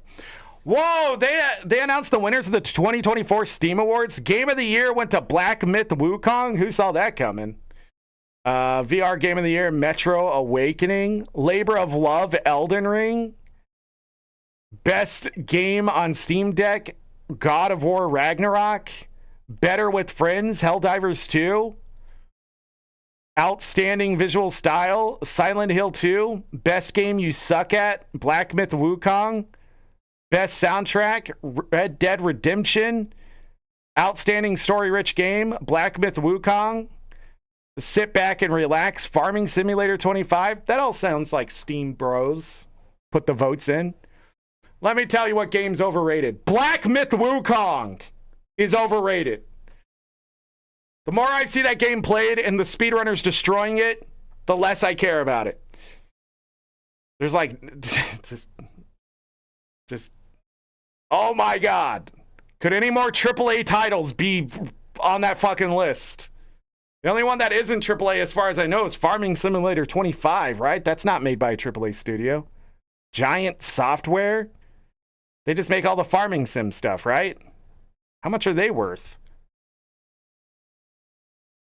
This is why people stop voting in these things and stuff. Because, like, Labor of Love, Elden Ring? Are you kidding? There was no love put into that game. I've played it. Oh, they had a DLC update. It's 40% off right now. I mean, I'll be honest, $36 for Elden Ring? That's actually a deal. But Black Myth Wukong, you have to really like Souls-likes. You have to really enjoy getting your ass kicked for, like, forever. Yes. I don't think I can listen to that one. Played through all of my demos, found it fun, but RNG is kind of screwy. Oh no! Don't tell me that, Midian. That's going to turn me off. Hades 2 Halloween event, boss kill counter instead of death counter. I don't know. We have to do a Stardew Valley week, Chaz, because he bought me those games. But definitely coming back to Hades 2 when it comes out. I watched my daughter play Dredge and Pacific Drive. Both of those seem fun. Dredge was actually on the list for suggested games, I believe. But I had Dredge, Dave the Diver, and something else in there, and I chose Dave the Diver over Dredge. And then other things sort of pushed it down the list because I wanted sort of like a spread of genre. But yeah, I know a lot of people who played Dredge. It's very highly rated, of course. Yeah, we just didn't get to that one this year. I'd have to buy it too. Don't own it. I don't own it. What was the other one? Pacific Drive. Why is that so Pacific?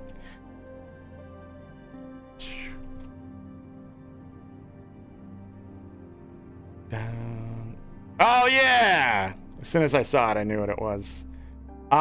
Pacific Drive. Okay. I don't know if I'm interested in that one. I'll be honest.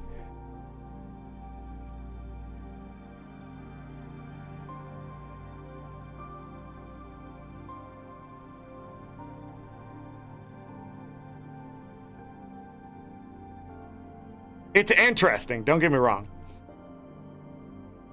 Marvel Rivals and enjoying it. A lot of people have said that, yeah. Marvel Rivals. The thing is, I usually don't play those kind of games like Marvel Rivals and what was the other one? A lot of the card games that come out on like mobile and things like that too, that end up on the PC as well. I usually don't play them because they're probably going to be addicting, you know?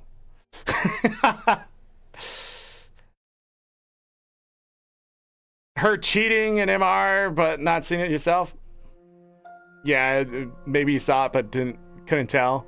I've seen a lot of like shorts and stuff of that, and like Doctor Strange doing the teleport and that kind of thing. It does look interesting.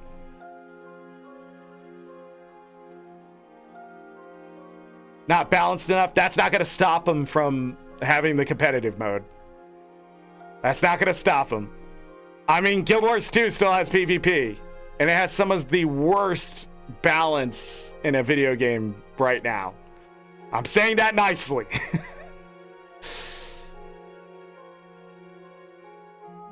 Gets too toxic? Yeah. I don't know. I think, yeah, games like that, I just wouldn't take seriously if I did play them.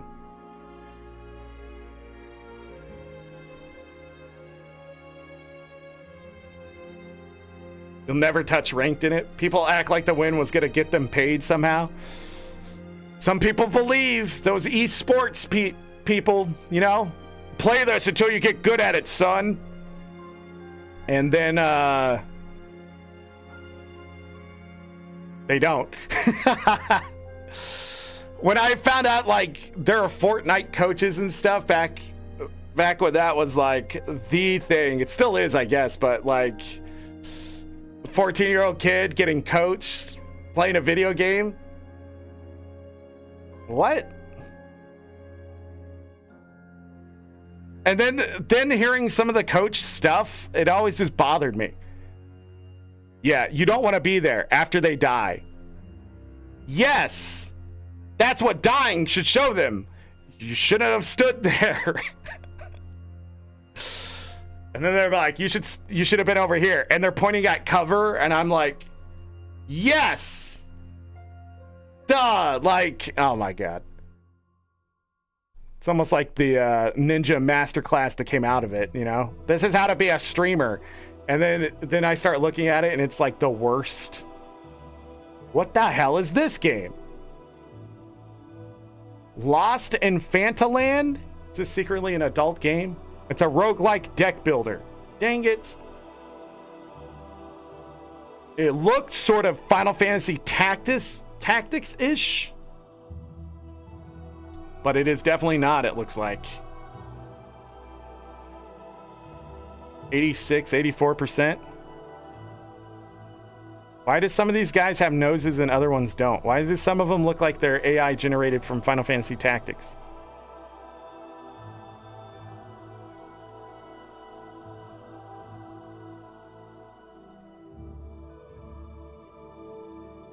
Buy on discount. Okay. Got it. What's the discount? 25%? Not enough.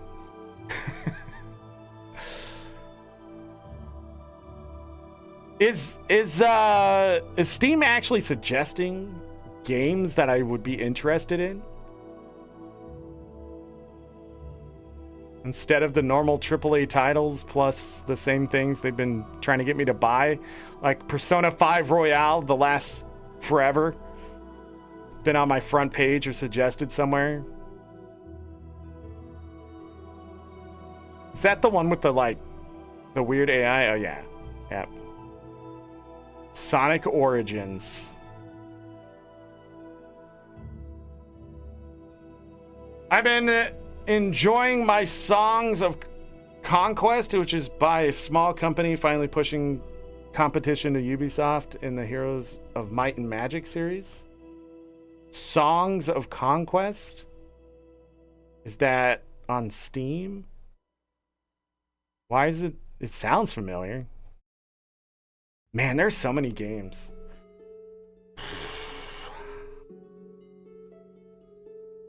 Hey, it's right there. Look at that.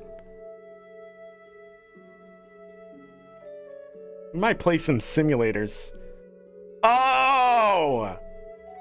We've looked at this before, haven't we? Maybe I looked at it for some other reason. This is like, yeah, definitely Heroes of Might and Magic. I think there was another one called like Brave Quest or something like that I played back in the day. I don't know. When I picked Heroes of Might and Magic 3 up, which I think is also on Steam, I can't beat anything in that game anymore.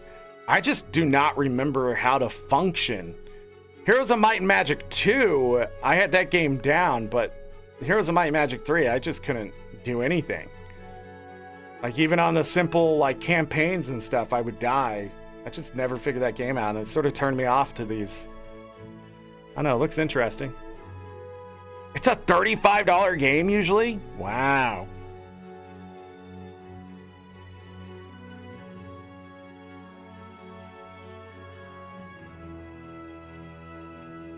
A puzzler. Hey, why does it say Souls-like here? What? Like, I'm just kidding.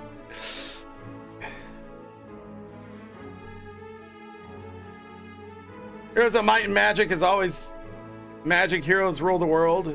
Wait until enemies move into strike range.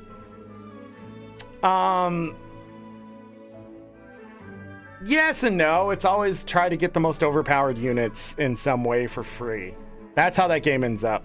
So like you always want high diplomacy and high luck and then very great morale, because then you go pick up all 3 types of dragons and you just run through everything while spamming magic. You got that down 100%. Lightning bolt, lightning bolt, lightning bolt. Why are these halflings not dead? There's like 3 halflings left every time. Anybody know what I'm talking about? Chain lightning. Okay. Didn't kill the skeletons. I'm okay. Never mind, that's 3,000 skeletons. And they kill like your units. Or the ghost. The ghost is where it's at.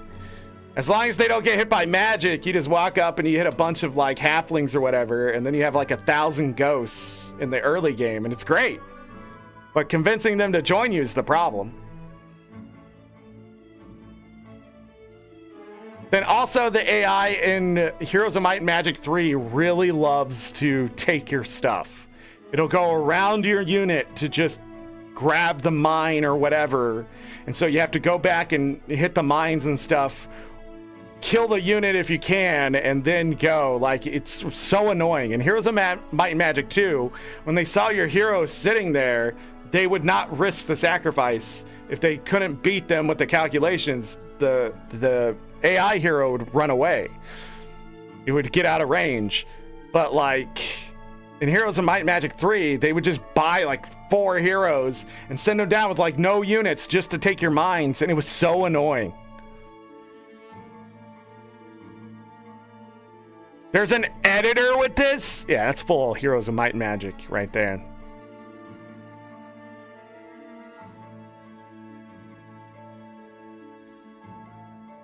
You can only pillage mines now?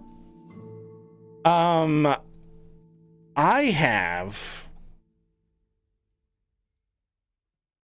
think I only have Heroes of Might and Magic 5. So I have 3, the HD version, and I've spent 15 hours. Oh my God. I spent 15 hours. Last played December 23rd, 2020. 15.4 hours, right? Never got an achievement. Never beat anything. Just died. Heroes of no, because if I get one achievement, it's gonna lower my freaking it's already low enough from all this nonsense I did this year. It's at 46% average game completion rate. Okay, for achievements. It was at 50% at one point. Now it's down 4 points.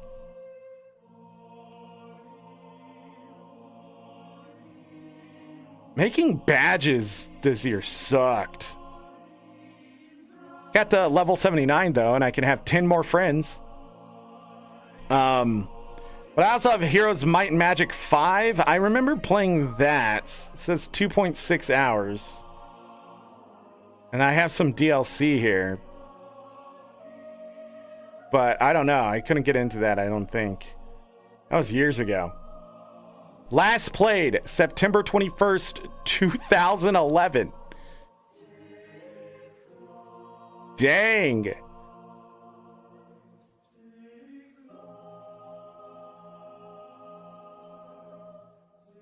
Well, we all know Heroes of Might and Magic 2 was the best one, so...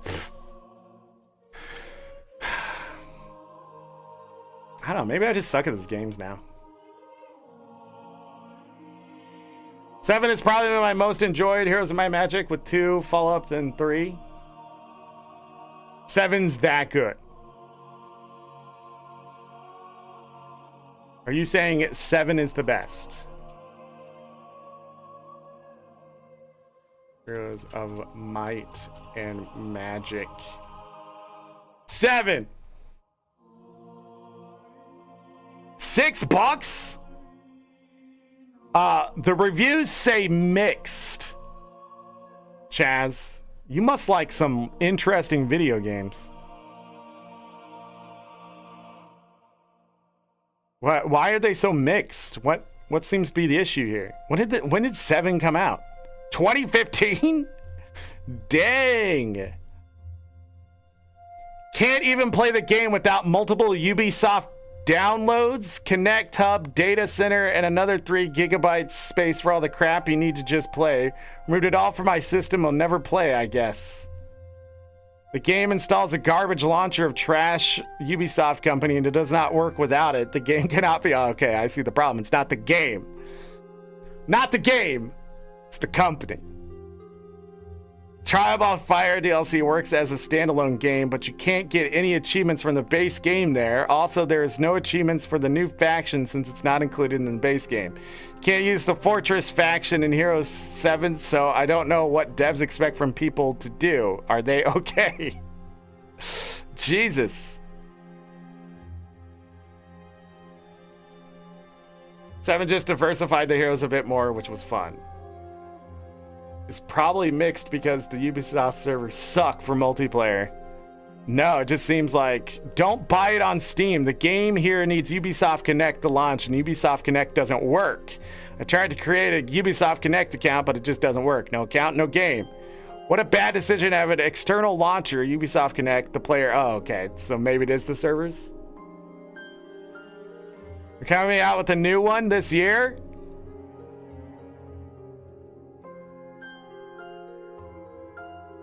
Huh.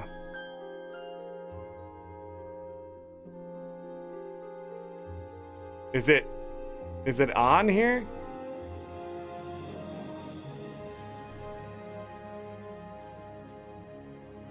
Heroes of Might and Magic Olden Era. Come on, man. That's your name? Q2 of 2025. Hey, this looks familiar. This sort of looks like that Songs of Conquest. Yeah, copy paste. How can you do the same thing? Coming soon to early access. Oh. They're gonna charge $60 for that game. They're literally going backwards. You know what? But the developer's unfrozen, so I don't know. They made that what is this called? Iridius Lord of the Dead, which is like Darkest Dungeon. Or is Darkest Dungeon like this? I don't know. When did that game come out? 2020, yeah, it was Darkest Dungeon. Clone.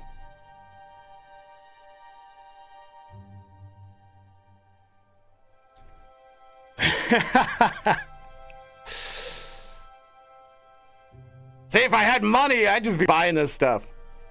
That's why I'm sort of glad I don't have the money to buy these video games. Oh, I'll get around to playing it. I don't want to turn back into my 2010, 2011, 2012 self, where I'm just buying games on Steam going, I'll get to it.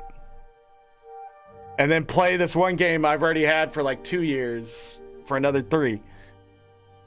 Or have Guild Wars 2 come out and then never play a different game again. It really wants me to buy this Drova Forsaken Kin game. And I'm just not interested in that. Just doesn't look good.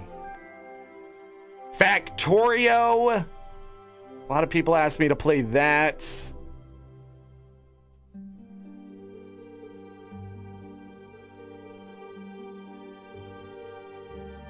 Ugh. Farthest Frontier. Looks like a cozy game. But is it? Is it? It's early access too. I'm trying to stay away from early access games again too. Coloring game Girls. Wow, it's only $6.50. Coloring Game Girls is a game with double anti-stress effect. Coloring by numbers plus beautiful girls. I have found my game of 2025. One I picked up was Raven's Watch. I just saw that. Roguelike Hades, but you get these twists. The characters you play like Pied Piper, Bahamut, and Little Red Riding Hood. Ah.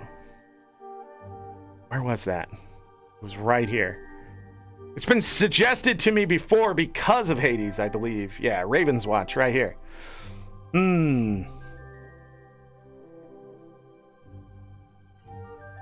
Interesting. Yeah, I remember looking at this one a little bit. I don't remember why I decided against it, though.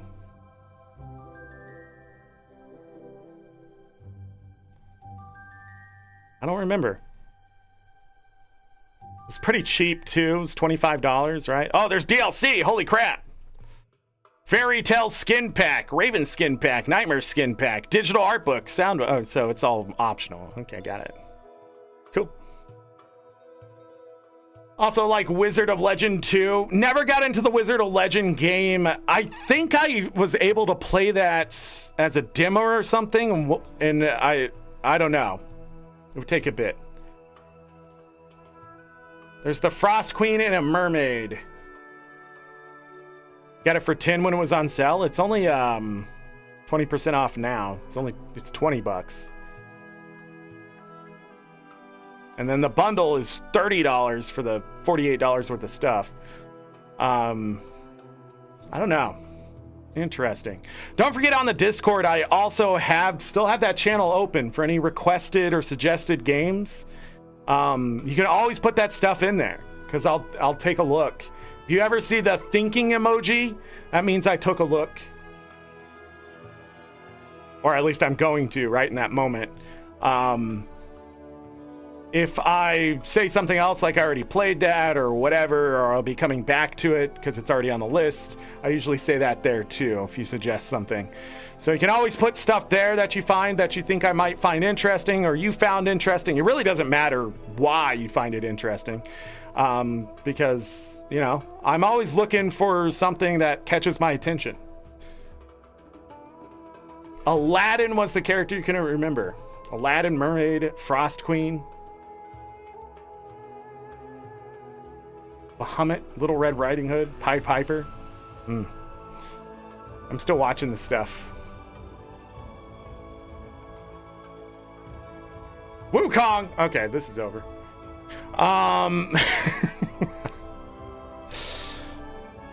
Did I get anything?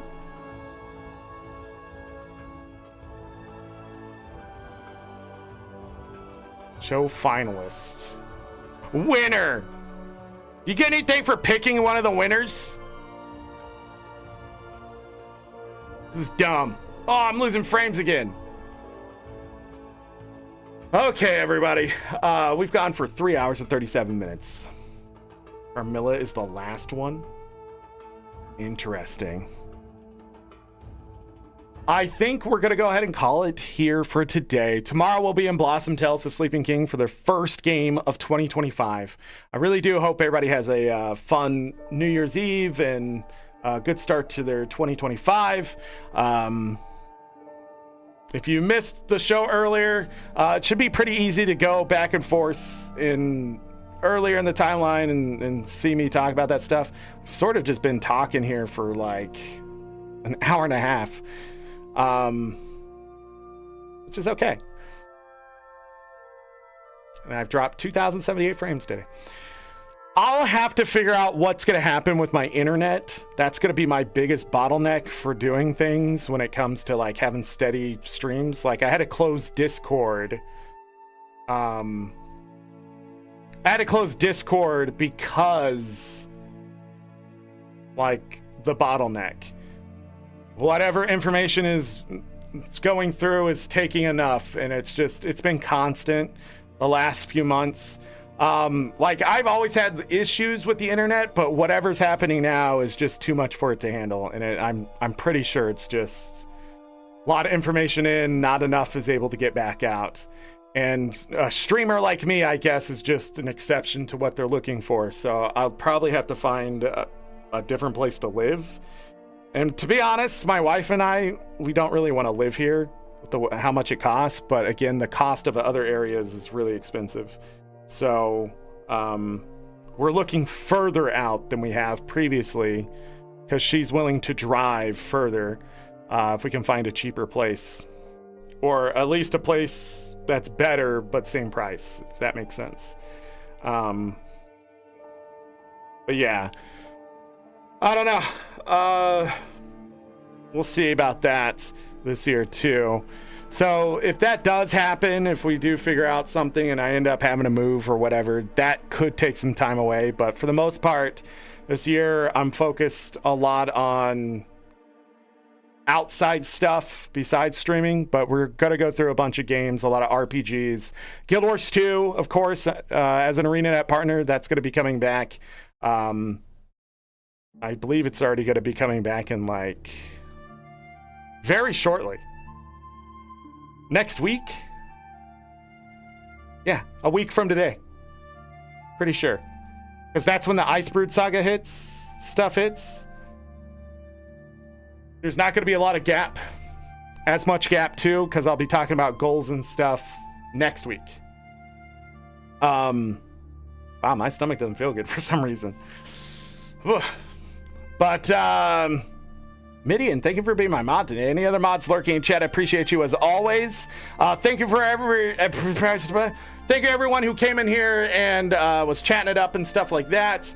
Thank you for spending some time here. And again, thank you for this entire year. It's been amazing. The support, the likes, the views, the watch time, all of it, it blew my mind even before we got here. So again, if you want to see those stats and stuff, they are towards the beginning of the show and that kind of thing.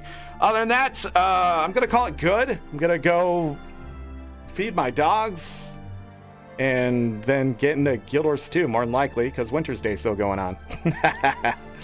But appreciate all of you. Galka, Midian, thank you. Yeah, stay healthy, for sure, 100%. Happy? I don't know. I gotta get some salt rolling. No, I'm just kidding.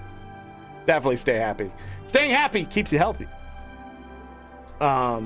Usually go hand in hand, both ways. Is there anything else? I don't think so. I just think we should just keep going. There's no like goals for numbers of things next year. There'll be goals for Guild Wars 2, which I can number. But for the stream specifically, since I'm jumping into some new endeavors and things like that, I'm not going to say there's going to be 200 shows or anything like that.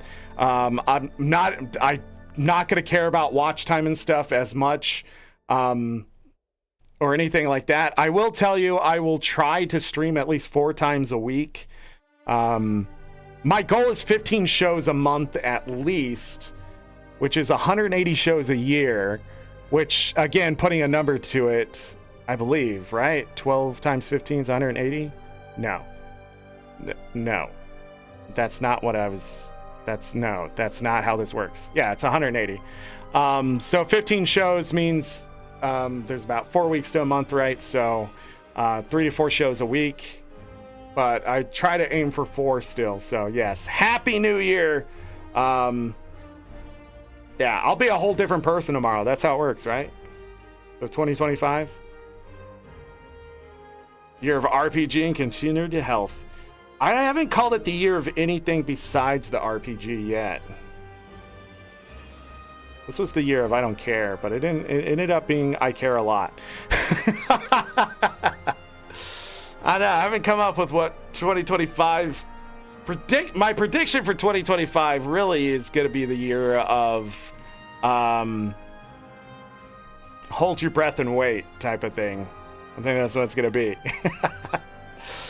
We'll see what happens. It's going to be a slow, tedious burn the next 4 years in the United States. Ugh. But yeah, I'm out of here. Happy New Year. Let's go. And as always, I leave you with this. Take care of yourselves. Take care of each other. We're all we got. Have a great night, day, evening, morning, afternoon, whatever time it is. Make it great. If you're going to bed, sleep well, get that rest. You will need it. Trust me. If I don't see you for the rest of the year, there's always tomorrow. I'll see you next year, okay? It'll be all right. I'm getting out of here. This is it. There's nothing really to talk about. I've already talked about it. What a fun little show, right? Right? Hit the like button anyways. Subscribe. Guys, we need 1,000 subscribers. Come on. Actually, I want to do a challenge. Can I get 1,000 likes on a comment on a random YouTube video before 1,000 subs? Okay, this is a last minute sort of like in 2025. I think I'm going to try to do it. I'm not going to tell you where the comment is because that's cheating. But I'm going to start commenting on videos and see if I can get 1,000 likes on a video before I hit 1,000 subs.